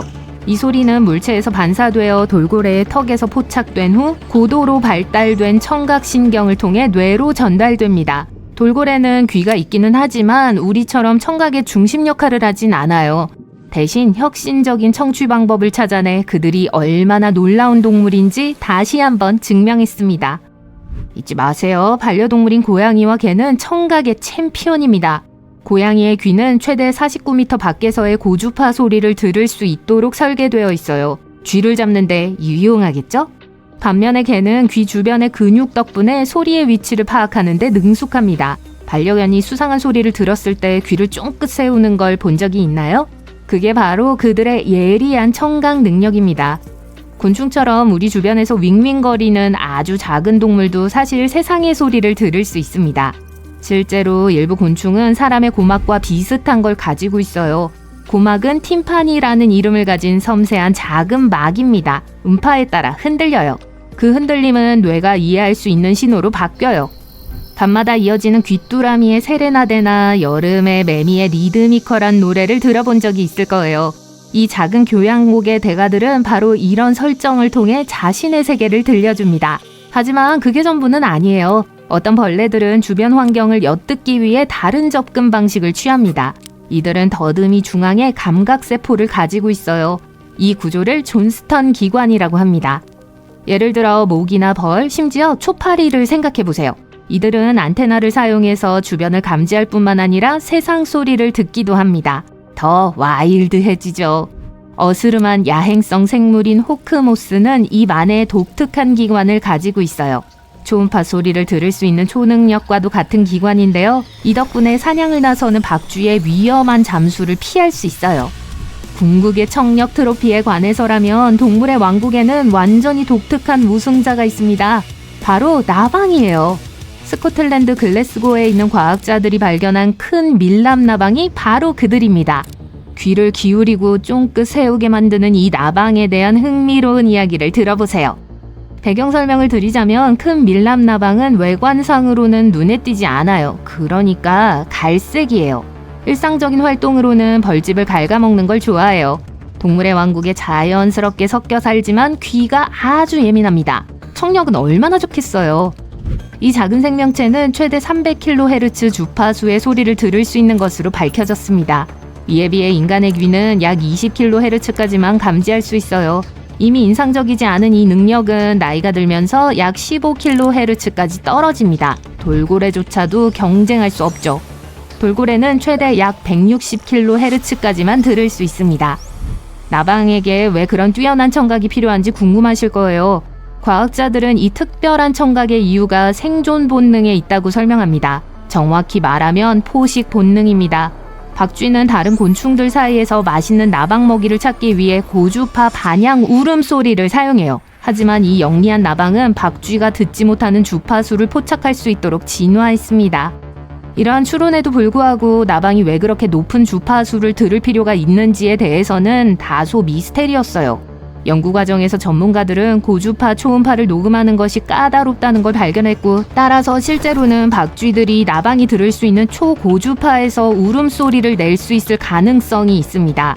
이 모든 것을 밝히기 위해 과학자들은 특별히 고안된 초음파 장치를 사용했어요. 이 장치에서 미친 듯이 높은 주파수를 방출한 다음 전극을 사용해서 나방의 신경 반응을 측정했습니다. 이 연구의 실질적인 의미는 매우 광범위할 수 있어요. 큰 밀랍 나방 귀의 내부 작동 원리를 이해하면 기술 분야에 큰 영향을 미칠 수 있습니다. 예를 들어 이 지식은 연구원들이 초소형 마이크를 만드는 데 도움이 될 수 있습니다. 땅 위를 기어다니는 작은 동물부터 바닷속을 헤엄치는 거대한 동물에 이르기까지 모든 종류의 동물은 인간의 귀로는 들을 수 없는 특정 소리 주파수를 감지할 수 있다는 사실을 알고 있습니다. 하지만 과학자들은 처음으로 흥미로운 사실을 발견했어요. 인간의 신경세포 덕분에 미세한 소리 주파수의 차이를 감지하는 능력이 동물보다 뛰어날 수 있다는 걸 말이에요. 이걸 어떻게 증명했을까요? 연구팀은 다양한 소음에 노출됐을 때 소리를 처리하는 뇌의 주요 부분인 청각 피질에서 단일 뉴런이 어떤 일을 하는지 기록할 수 있는 독특한 기술을 활용했습니다. 우리가 청각 피질에 대해 알고 있는 대부분은 동물의 신경활동이 소리에 어떻게 반응하는지를 연구한 과거 연구에서 밝혀진 거예요. 이러한 연구는 청각 시스템에서 소리가 어떻게 처리되는지 들여다보는데 매우 유용했습니다. 하지만 인간이 소리를 인식하는 방식에서 무엇이 인간을 차별화하는지 알려주지는 못했어요. 과학자들은 우리가 만들어낸 소리에 어떻게 반응하는지 실험한 결과 청각 피질의 뉴런이 특정 주파수에 놀라울 정도로 정확하게 반응한다는 사실을 발견했습니다. 심지어 개별 뉴런의 반응을 살펴보는 것만으로도 4분의 1톤의 미세한 차이까지 포착할 수 있었어요. 이는 다른 포유류의 청각 피질에서는 일반적으로 찾아볼 수 없는 수준의 디테일입니다. 한 가지 예외는 박쥐인데 박쥐는 매우 독특한 방식으로 청각을 사용해요. 하지만 이는 인간이 동물보다 주파수를 더 잘 구별할 수 있는 이유를 설명할 수 있어요.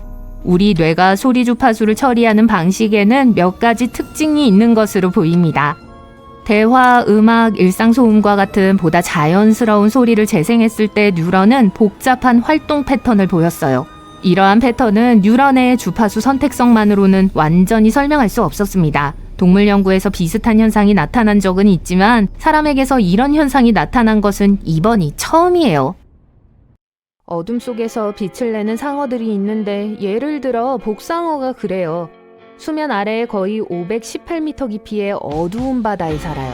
아무도 이유는 정확하게 모르지만 이들은 다른 복상어들만 볼 수 있는 형광빛을 발산해요. 과학자들은 노란빛을 차단하는 필터를 사용해서 그 빛을 감지했어요. 그들은 이게 이 큰 물고기들이 친구들과 소통하는 방법일 수도 있다고 생각하고 있어요. 이 빛은 상어가 미생물 수준에서 감염과 싸우는 걸 도와요.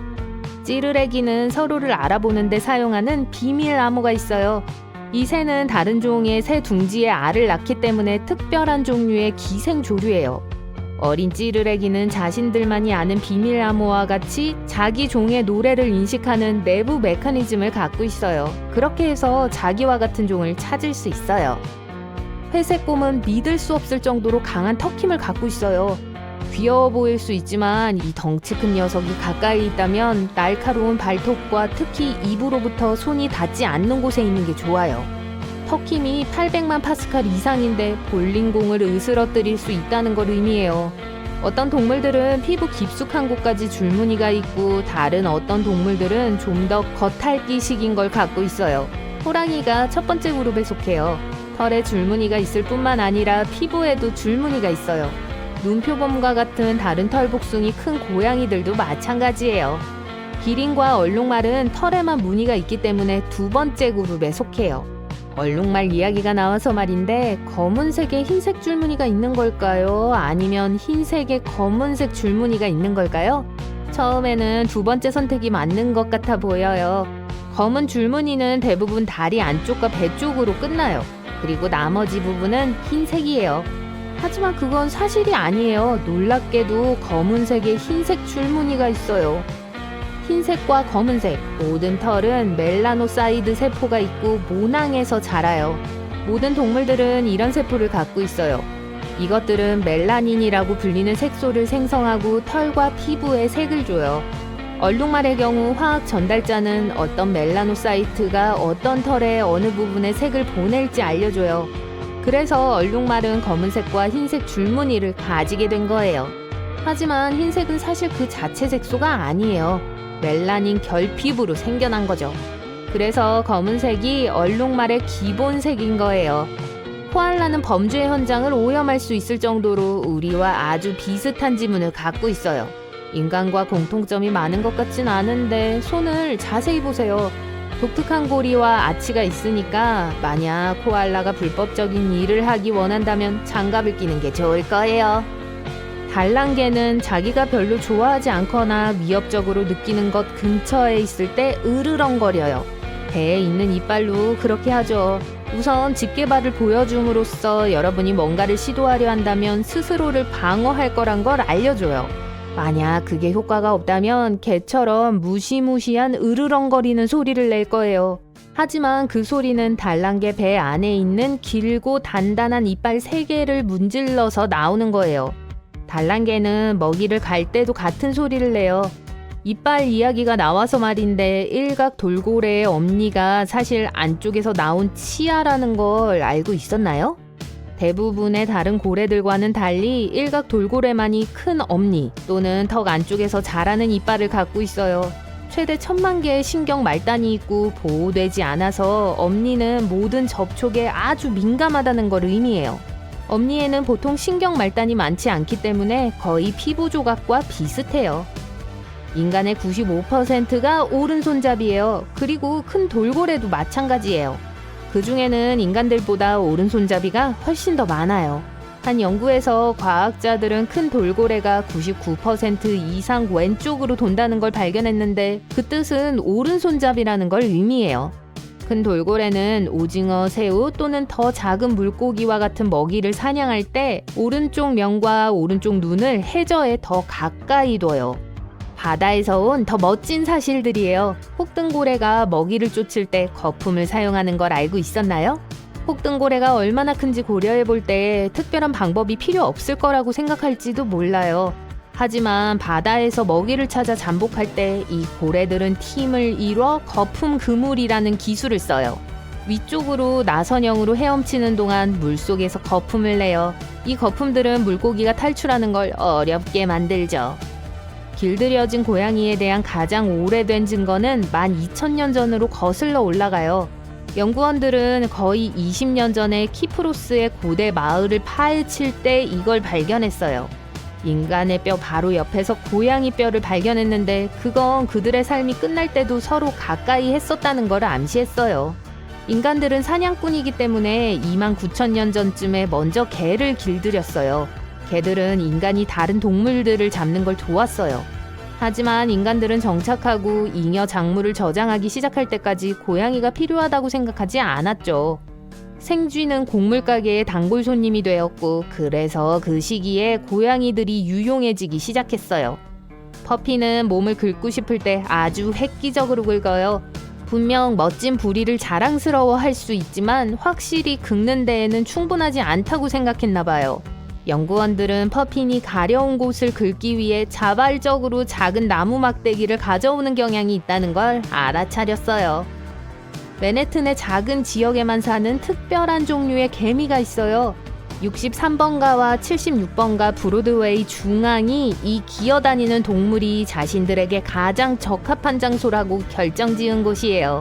맨해튼 개미는 유럽에서 온 것 같아 보이지만 사실 여기에 필적할 수 있는 유럽 개미종은 없어요. 해리포터 팬 여러분들, 초콜릿 개구리라는 게 있다는 걸 믿을 수 있나요? 꼭 그렇진 않지만 그래 보여요. 뉴기니 호수가 항상 분리되어 있던 건 아니에요. 약 12,000년 전에 해수면이 상승하면서 그들을 갈라놓기 전까지 수백만 년을 함께 보냈었죠. 오랫동안 같이 했었기 때문에 녹색 나무 개구리를 포함해 몇몇 동물들과 식물들은 여전히 두 지역 모두에 살고 있어요. 이 개구리들은 정말 멀리까지 퍼졌고 많은 악어들로 둘러싸인 덥고 습한 지역에 사는 그중 일부의 개구리들은 진짜 초콜릿으로 만들어진 것처럼 보여요. 우린 모두 플라밍고의 특유의 색에 대해 알고 있지만 사실 분홍색이 아니에요. 플라밍고는 태어날 때 회색인데 자신들이 먹는 남조류와 새우 식단이 아니었다면 그렇게 계속 있었을 거예요. 이 음식에는 특정한 천연 염료가 있는데 그래서 플라밍고 깃털은 시간이 지남에 따라 분홍색으로 변해요. 어린 태즈메니아 대불이 자라서 엄마를 떠나면 함께 어울리며 평생 지속되는 유대감을 형성해요. 그뿐만 아니라 소들도 우리가 생각하는 것보다 더 강한 사회적 유대감을 갖고 있어요. 사귀는 걸 좋아하고 오래 지속되는 우정을 쌓아요. 한 연구에 따르면 가장 친한 친구들과 떨어져 있을 때 스트레스의 표시로 심박수가 크게 증가한다는 것도 발견했어요. 여러분이 겨울 동안 이가 달달거리는 소리를 들으며 자켓을 잠그는 대신 자신을 꽁꽁 얼릴 수 있다고 상상해보세요. 이건 개구리들이 하는 거예요. 수생 개구리는 대부분 물속에서 겨울잠을 자고 겨울의 대부분을 연못, 호수 또는 다른 물의 바닥에서 보내요. 두꺼비와 개구리는 일반적으로 냉혈 동물인데 이건 몸의 온도가 주변의 온도에 따른다는 걸 의미해요. 그래서 개구리들은 주요 장기의 높은 농도의 당이나 포도당 때문에 겨울 동안 얼 수 있어요.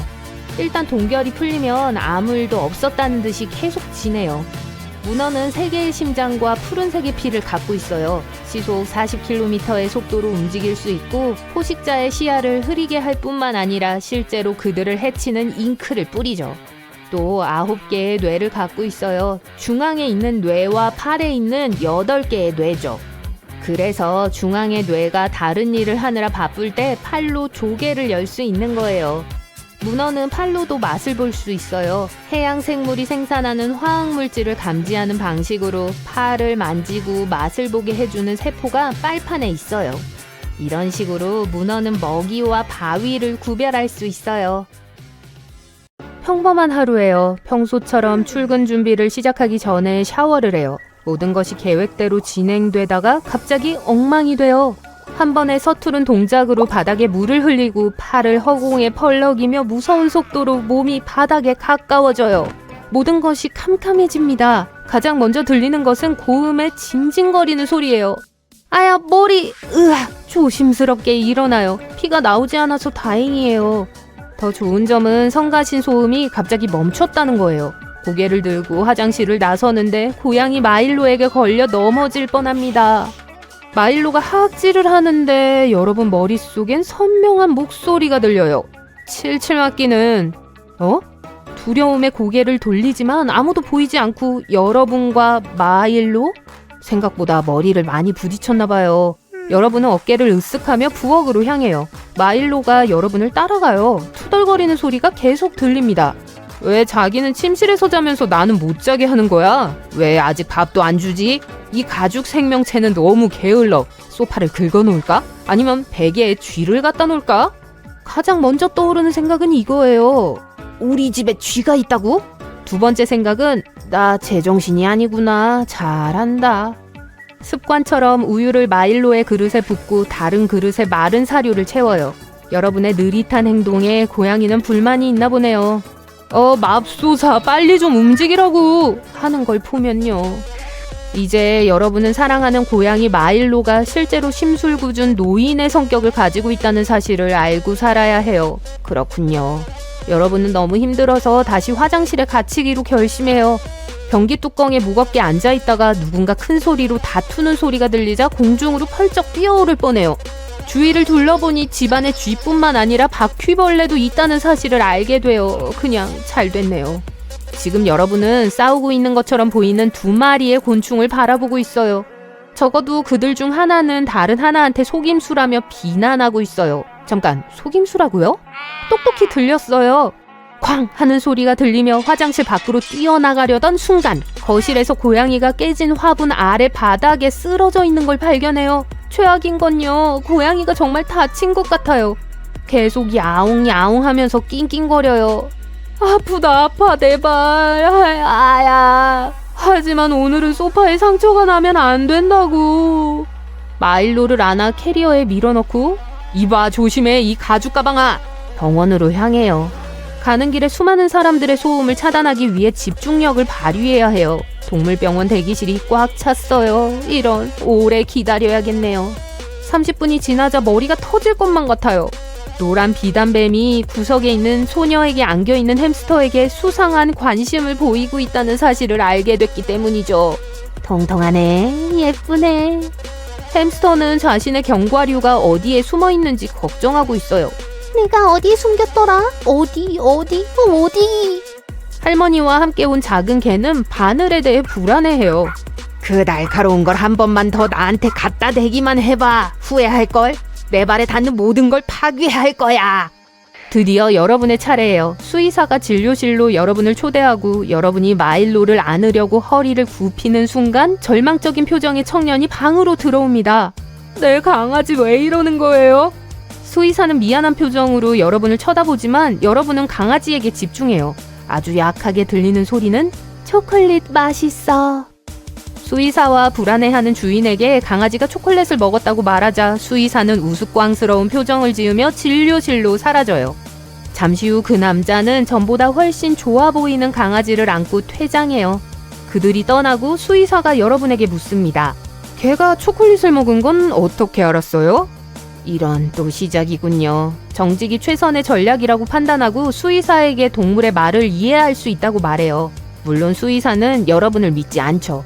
하지만 다른 강아지 2마리와 마일로 그리고 늙은 다람쥐의 도움으로 여러분의 말을 믿게 만드는 데 성공합니다.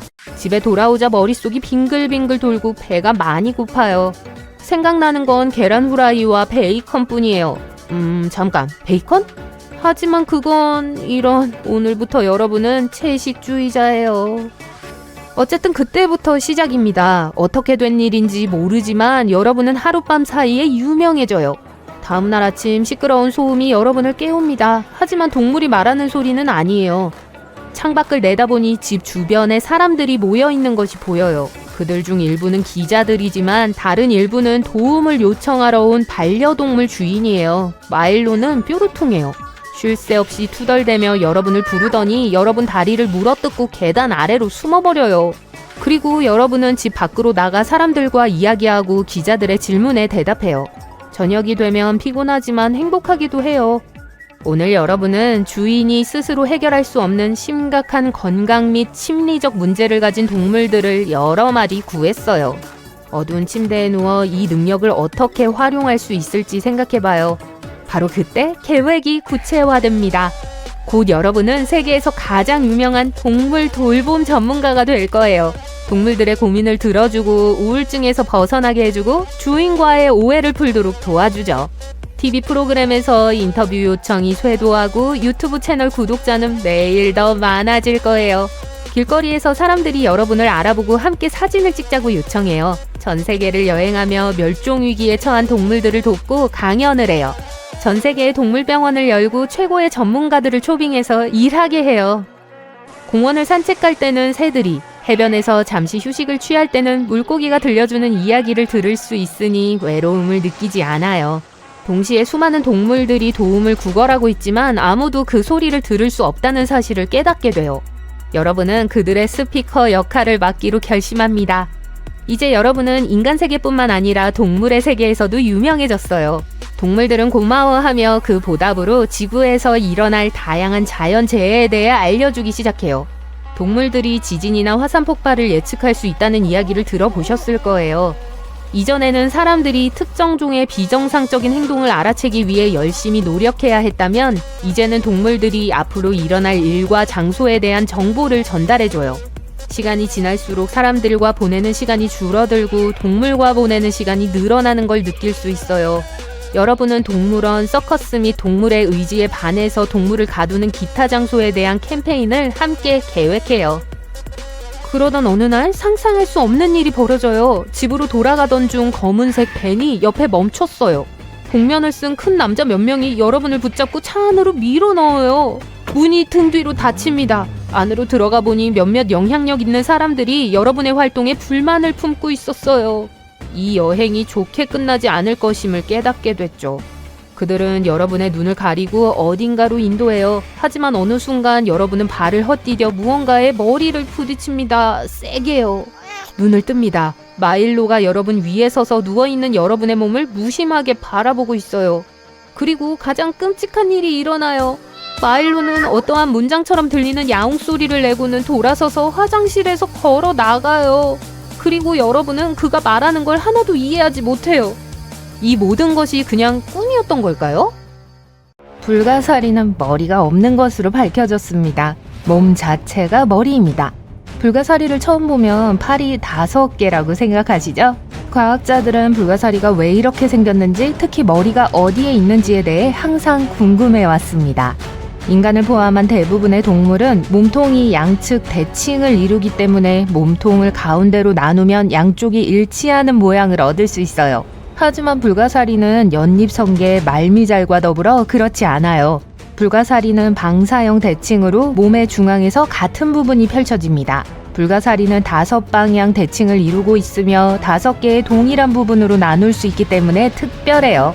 이 발견을 위해 과학자들은 유전자 연구에 도움이 되는 RNA 단층 촬영이라는 기술을 사용했어요.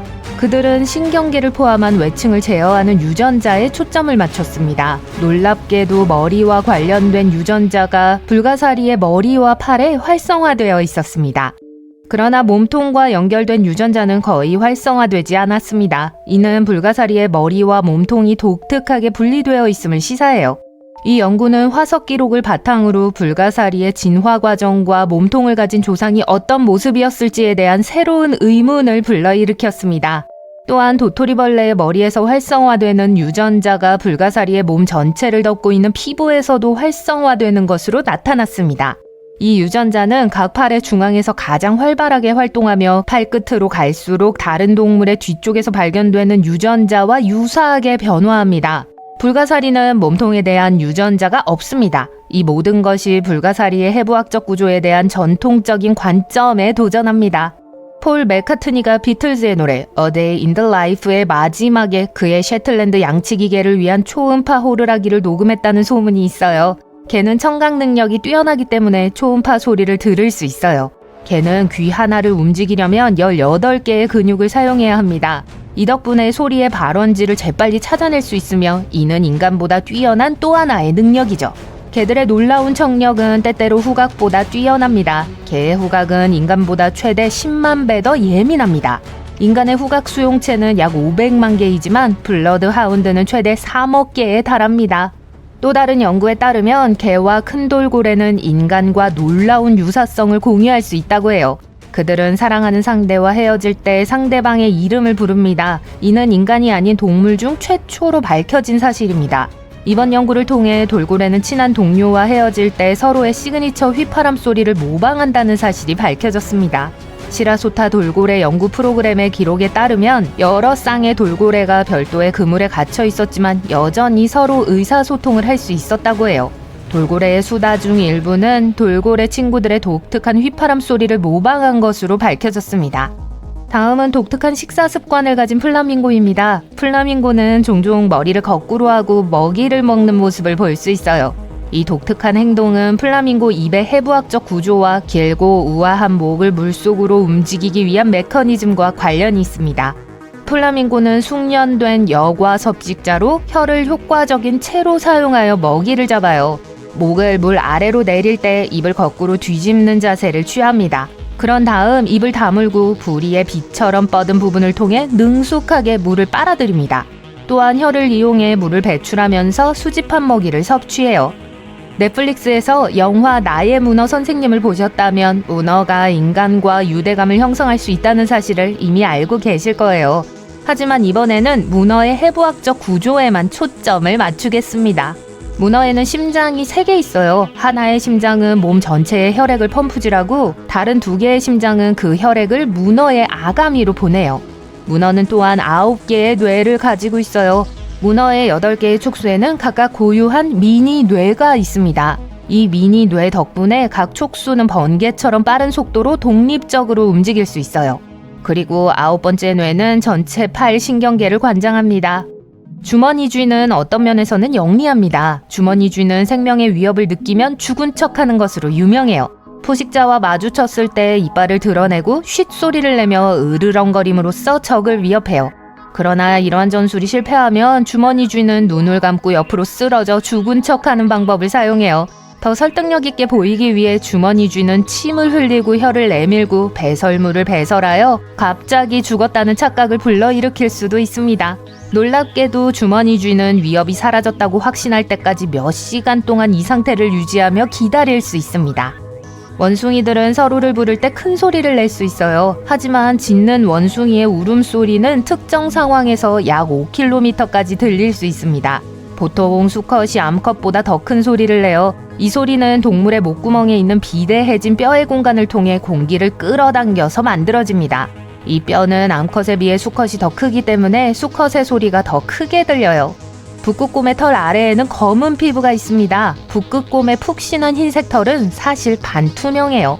가시광선을 반사하기 때문에 흰색으로 보일 뿐이죠. 피부 자체는 칠흑같이 검습니다. 이 동물은 헤엄치는 모습도 인상적이에요. 물속에서 최대 시속 10km의 속도를 낼 수 있는데 이렇게 큰 동물치고는 꽤 빠른 속도입니다. 수 킬로미터를 헤엄쳐 몇 시간 동안 계속 헤엄칠 수 있습니다. 큰 발은 수영을 위해 설계되었어요. 뒷다리는 곧게 펴서 방향타 역할을 하면서 노를 저어 물속을 헤엄치는 데 사용하며 방향을 잡는 데 도움을 줘요. 북극곰을 방문했으니까 펭귄에 대한 낭만적인 사실 하나를 덧붙일게요. 수컷 젠투 펭귄과 아델리 펭귄은 프로포즈로 자신을 표현해요. 이들은 잠재적인 짝에게 남극의 혹독한 환경에서 둥지를 짓는데 필수적인 귀중한 조약돌을 제공합니다. 암컷 펭귄이 조약돌을 받아들인다면 두 펭귄은 평생을 함께하며 유대감을 형성하고 짝짓기를 준비합니다. 또 다른 연구에 따르면 우리가 키우는 집고양이는 유전적 구성의 95% 이상을 호랑이와 공유한다고 해요. 이 작은 털복숭이들은 또한 냄새로 영역을 표시하거나 놀이 시간 동안 스토킹하고 달려드는 고전적인 행동 등 야생의 친척인 호랑이의 많은 행동을 모방합니다. 하지만 생물학적으로 고양이의 뇌는 인간과 비슷해요. 두 뇌에서 동일한 감정 영역을 공유하고 있어요. 고양이는 또한 최대 100가지의 소리를 낼 수 있습니다. 올빼미의 눈에는 관 혹은 원통이 있습니다. 막대 모양의 눈은 안구를 움직이지 않아요. 우리의 눈은 거의 모든 방향으로 움직일 수 있지만 올빼미는 몸 전체 또는 머리 전체를 돌려서 주위를 살펴야 하는데 모두 야간 시력 때문이에요. 어둠 속에서 보는 기술을 익히려면 올빼미는 모든 빛을 퍼낼 수 있는 큰 각막이 필요해요. 늘보 로리스나 안경원숭이와 같이 대부분 밤에 활동하는 동물들은 이를 위해 거대한 눈을 가지고 있습니다. 하지만 올빼미는 두개골이 작기 때문에 그 큰 눈이 부풀어 오를 수 없습니다. 바퀴벌레는 생존 기술로 악명 높은데 그 핵심적인 이유는 바퀴벌레의 독특한 뇌 구조 때문이에요. 바퀴벌레는 2개의 뇌를 가지고 있는데 하나는 머리에 있고 복부 근처에 더 기본적인 뇌가 있습니다. 바퀴벌레는 놀라울 정도로 반응이 빠르기 때문에 잡기가 매우 어려워요. 뒷부분에는 미세한 바람을 느낄 수 있는 작은 털이 있어요. 이 털이 움직이면 바퀴벌레는 시간을 낭비하지 않고 즉시 탈출 모드로 전환해요. 연구에 따르면 바퀴벌레는 20분에 1초 만에 반응할 수 있다고 합니다. 따라서 우리가 불을 켜거나 무언가를 손에 쥐고 바퀴벌레를 잡으려고 할 때쯤이면 바퀴벌레는 이미 달아납니다. 고양이는 꿈을 꿉니다. 고양이가 자고 있는 동안 수염이 경련을 일으키거나 다리를 차는 모습을 볼 수 있을 때가 있어요. 그렇다고 해서 악몽을 꾸고 있다는 뜻은 아니에요. 사람의 수면을 살펴보면 고양이 친구들에게 무슨 일이 일어나고 있는지에 대한 단서를 얻을 수 있습니다. 렘수면을 하는 동안 우리의 뇌는 깨어있을 때처럼 매우 활발하게 활동해요. 또한 꿈을 꾸기 가장 좋은 시간대이기도 해요. 렘수면은 눈꺼풀 아래에서 눈이 빠르게 움직이기 때문에 이런 이름이 붙여졌어요. 눈은 움직이지만 나머지 신체는 움직이지 않아요. 우리의 마음속에서 일어나는 일에 집중하는 거죠. 고양이도 마찬가지예요. 고양이는 가끔 실룩거리는 것 외에는 보통 잠을 잘 때 많이 움직이지 않습니다. 솔직히 인정합시다. 우리 인간은 꽤나 평범해요. 초능력을 가진 슈퍼히어로도 아니잖아요. 왜요? 모르셨다고요? 하지만 동물의 세계에는 수많은 슈퍼히어로가 있습니다. 영원히 사는 동물, 중력의 법칙을 무시하는 동물, 독의 면역이 있는 동물, 무리를 달릴 수 있는 동물들이 있죠. 그리고 그중 일부는 등골을 오싹하게 만들기도 합니다.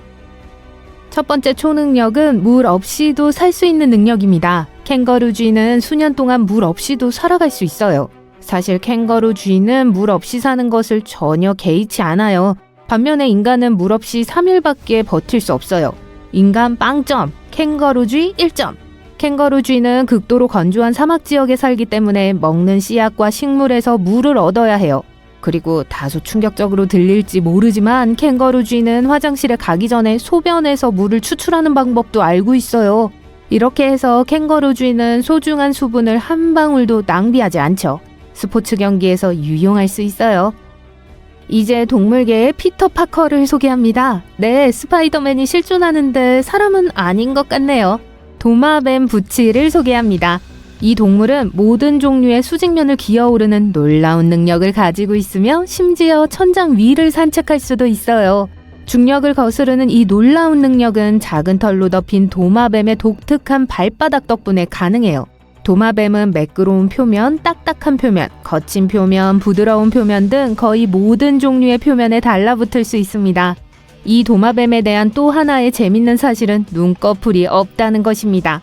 그래서 항상 눈을 크게 뜨고 주변에서 일어나는 일을 주시합니다. 어떻게 눈을 보호하는지 궁금하시다면 여기에 답이 있어요. 도마뱀 부치의 눈은 투명한 막인 각막으로 덮여 있습니다. 당연히 눈을 감을 수 없고 눈에 이물질이 들어가면 핥아내기만 하면 됩니다. 네, 안구를 핥아서 청소하죠. 이것도 초능력인 것 같아요.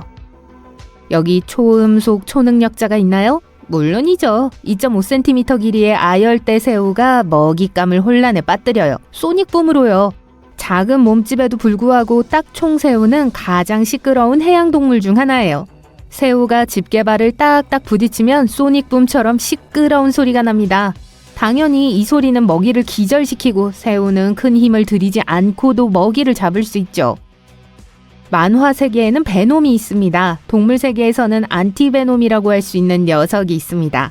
주머니 쥐는 포식자가 자신을 공격할 때 죽은 척하는 편리한 속임수로 유명해요. 하지만 이것이 이야기의 끝이 아니에요. 방울뱀과 구덩이 독사의 독에도 면역이 있습니다. 그 비밀은 주머니쥐가 위험한 화학물질을 중화시키는 데 도움이 되는 펩타이드입니다. 그래서 뱀이 주머니쥐가 가장 좋아하는 간식이죠. 주머니쥐의 식단에 신기한 것이 하나 더 있는데 바로 진드기입니다. 한 마리의 주머니쥐는 한 계절에 약 5,000마리의 진드기를 잡아먹을 수 있으며 대부분은 자신의 몸에서 떼어냅니다. 위험한 물고기라고 불릴 정도로 악명 높은 물고기를 상상해보세요. 은벤가는 스와힐리어로 말 그대로 위험한 물고기라는 뜻입니다.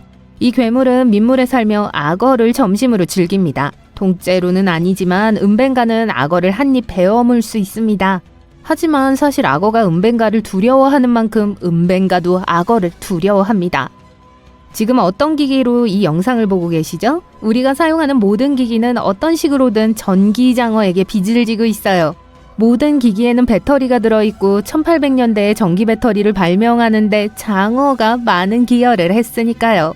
그 이후로 배터리가 알아볼 수 없을 정도로 변했다는 건 알지만 그래도 최초의 전기 배터리는 전기장어 덕분에 발명되었습니다.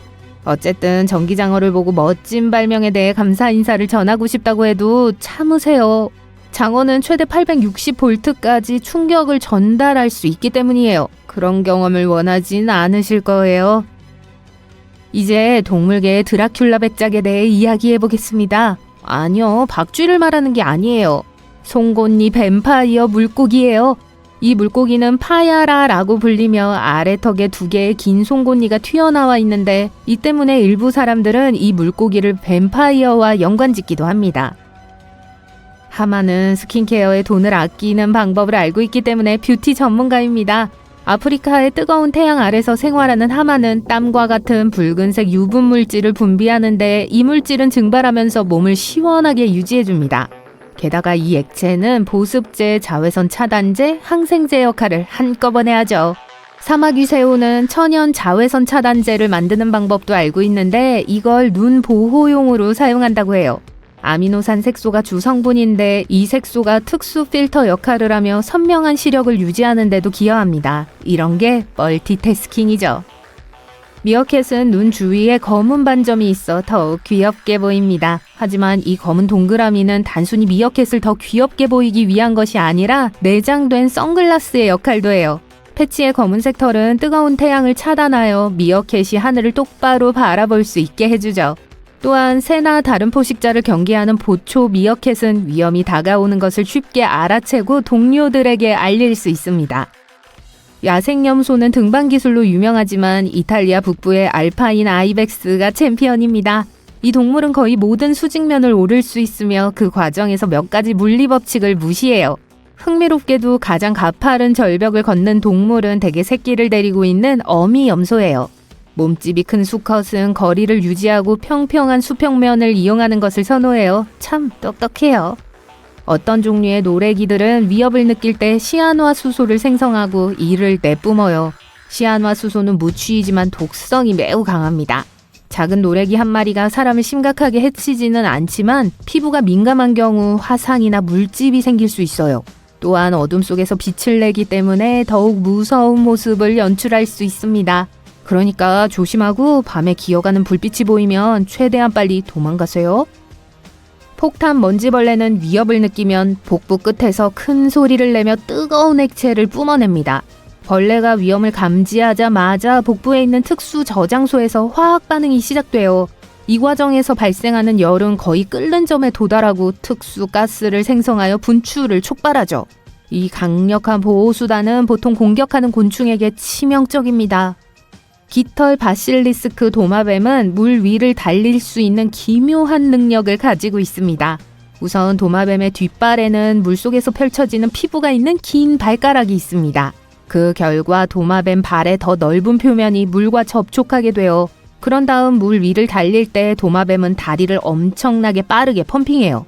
이렇게 하면 작은 공기주머니가 만들어져 도마뱀이 수면에 떠 있는 상태를 유지함으로써 물에 빠지는 걸 방지할 수 있어요. 벼룩은 성가실 수 있지만 놀라운 동물입니다. 이 작은 동물은 자기 몸 길이의 약 50배를 뛰어넘을 수 있어요. 만약 사람이 똑같이 할 수 있다면 우리는 약 400m를 공중으로 뛰어오르게 될 겁니다. 한번 해볼까요? 벼룩의 놀라운 능력에 대해 가장 궁금한 점은 벼룩이 도약할 때 대부분의 힘을 무릎이 아닌 발가락에서 얻는다는 겁니다. 어느 동물의 초능력이 가장 마음에 드세요? 전 캥거루쥐에 한 표예요. 화장실 줄 서는 게 싫거든요.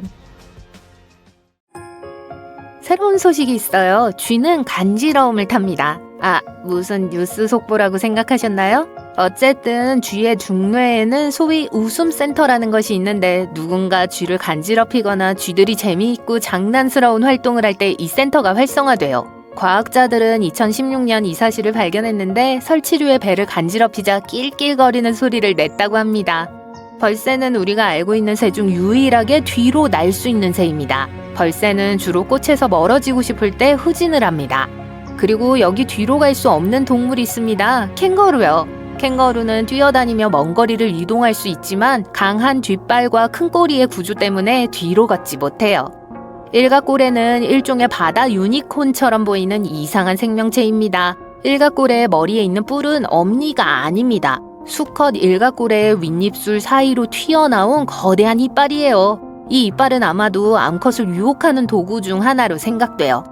플라밍고는 사실 분홍색이 아닙니다. 홍학은 회색으로 태어나지만 일생 동안 베타카로틴으로 알려진 붉은 주황색 색소가 함유된 해조류와 기타 먹이를 많이 먹어요. 이 색소가 분해되어 피부와 깃털에 축적되고 분홍색을 띠게 되죠.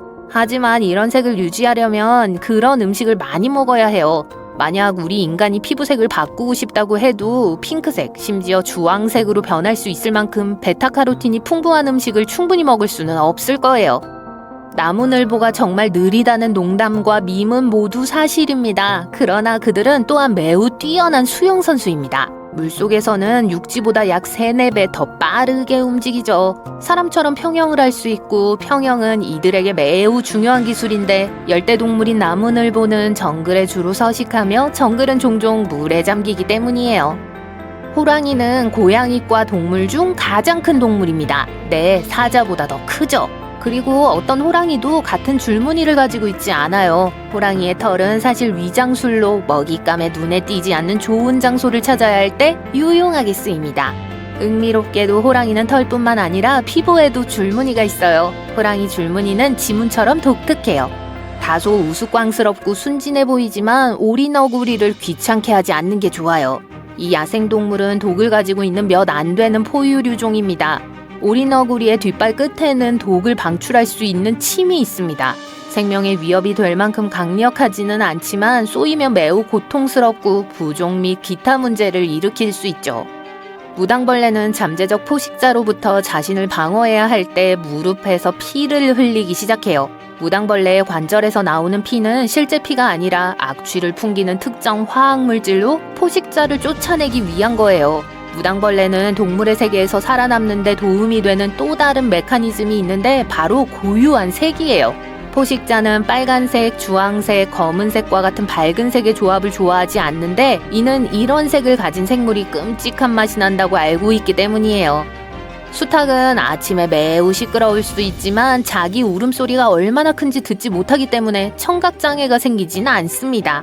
수탉을 안전하게 지켜주는 건 특수 내장형 소음 방지 플러그예요. 암탉도 청력 손실의 위험을 줄이는 동일한 시스템을 갖추고 있어요. 이러한 보호장치뿐만 아니라 달팽이관 유모세포가 손상되면 며칠 만에 다시 자랄 수 있습니다.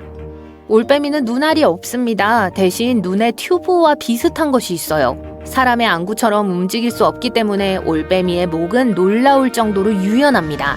올빼미는 머리를 270도 회전할 수 있습니다. 이에 비해 인간은 겨우 180도밖에 회전할 수 없어요. 그래서 올빼미의 머리에는 특별한 혈관 시스템이 있어요. 고개를 너무 빨리 돌려 혈액순환이 차단되면 뇌에 신선한 혈액을 공급하기 위해서예요. 그냥 계속 헤엄쳐. 니모를 찾아서에서 도리가 이 노래를 불렀던 걸 기억하실 거예요. 도리는 상어가 아니었지만 일부 상어종이 이 말을 그대로 실천합니다. 마코상어, 백상아리, 고래상어 등은 계속 헤엄쳐야 하며 그렇지 않으면 호흡을 멈추게 돼요. 인간은 폐로 호흡을 하죠. 그리고 일부 상어는 협측 펌핑이라는 방식으로 호흡해요. 이것은 상어들이 입을 벌리고 헤엄친다는 걸 의미해요. 이렇게 하면 아가미를 통해 물이 흐르고 산소를 추출할 수 있어요. 지구상에서 가장 위험한 동물은 곰이나 상어, 이빨을 드러낸 호랑이가 아닙니다. 훨씬 더 작은 동물인 모기예요. 모기는 극도로 짜증날 뿐만 아니라 황열병, 말라리아, 댕기열과 같은 심각한 질병을 옮깁니다. 매년 수십만 명의 사람들이 이러한 질병과의 전쟁에서 살아남지 못하고 사망해요. 또한 모기는 흰개미와 개미를 제외한 다른 모든 생물보다 전 세계적으로 더 많은 수를 차지하고 있습니다. 그리즐리 곰은 볼링공도 부술 수 있을 정도로 무는 힘이 강력합니다. 그렇기 때문에 볼링장에는 출입 금지예요. 그럼에도 불구하고 그리즐리 곰은 대식가가 아닙니다. 들소, 무스, 엘크 등 어떤 동물이든 먹이로 삼을 수 있을 만큼 힘이 세지만 과일, 견과류, 베리류, 심지어 길을 잃고 포식자의 입에 들어가는 불행한 작은 쥐도 먹어치우는 걸 좋아해요. 내륙 타이판은 지구상에서 가장 독이 강한 뱀입니다. 이 뱀은 서부 타이판으로도 알려져 있어요. 호주에 서식하죠. 한 번만 물려도 성인 100명 이상에게 치명상을 입힐 수 있는 독을 가지고 있어요. 또한 물린 부위를 바로 치료하지 않으면 30분 이내에 사망에 이를 수 있습니다. 이 뱀은 대부분 수줍음이 많고 혼자 있기를 좋아합니다. 하지만 다른 동물과 마찬가지로 위협을 느끼거나 자극을 받으면 공격해요.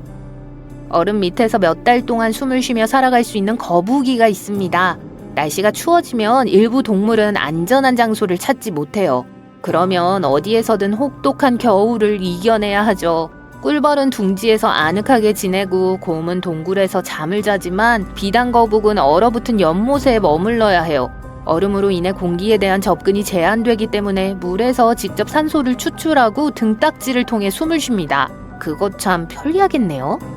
까마귀가 엄청나게 똑똑한 동물이라는 것은 잘 알려져 있습니다. 까마귀는 문제 해결 능력이 뛰어날 뿐만 아니라 사회적 지능도 뛰어난 것으로 알려져 있어요. 까마귀는 자신의 감정뿐만 아니라 짝의 감정도 매우 잘 파악합니다. 무리의 까마귀 중 한 마리가 슬퍼하면 다른 까마귀도 우울해질 가능성이 높아요. 분위기 깨기의 선수죠. 특정 먹이를 싫어하고 매우 생생하게 표현하는 다른 새를 보면 까마귀는 자신의 먹이에 대한 흥미도 잃게 돼요. 딱총새우는 몸 길이가 2cm 정도로 아주 작지만 세계에서 가장 시끄러운 동물 중 하나예요. 먹이를 감지하며 몸 길이의 절반까지 자랄 수 있는 큰 집게발을 벌려 물을 들여보내요. 그런 다음 집게발을 매우 빠르게 닫으면서 시속 90km의 매우 강한 거품을 뿜어내죠. 이 거품은 새우가 잡으려는 먹이를 기절시키거나 심지어 죽일 수도 있어요. 그리고 거품이 터질 때 새우가 내는 소리는 예상보다 훨씬 더 큰 소음을 냅니다. 악어는 생각보다 훨씬 더 무서운 동물이에요. 말처럼 질주할 수 있기 때문이에요. 악어는 아마도 고양이처럼 작고 다리가 길며 시속 18km의 속도로 달릴 수 있었던 고대 조상으로부터 물려받은 것으로 추정돼요. 작은 악어는 무언가가 쫓아오면 질주할 수 있습니다. 하지만 카이만과 엘리게이터는 분명히 이런 기술을 사용할 필요가 없어요. 악어를 발견하면 질주할 가능성이 더 높은 건 바로 사람이죠.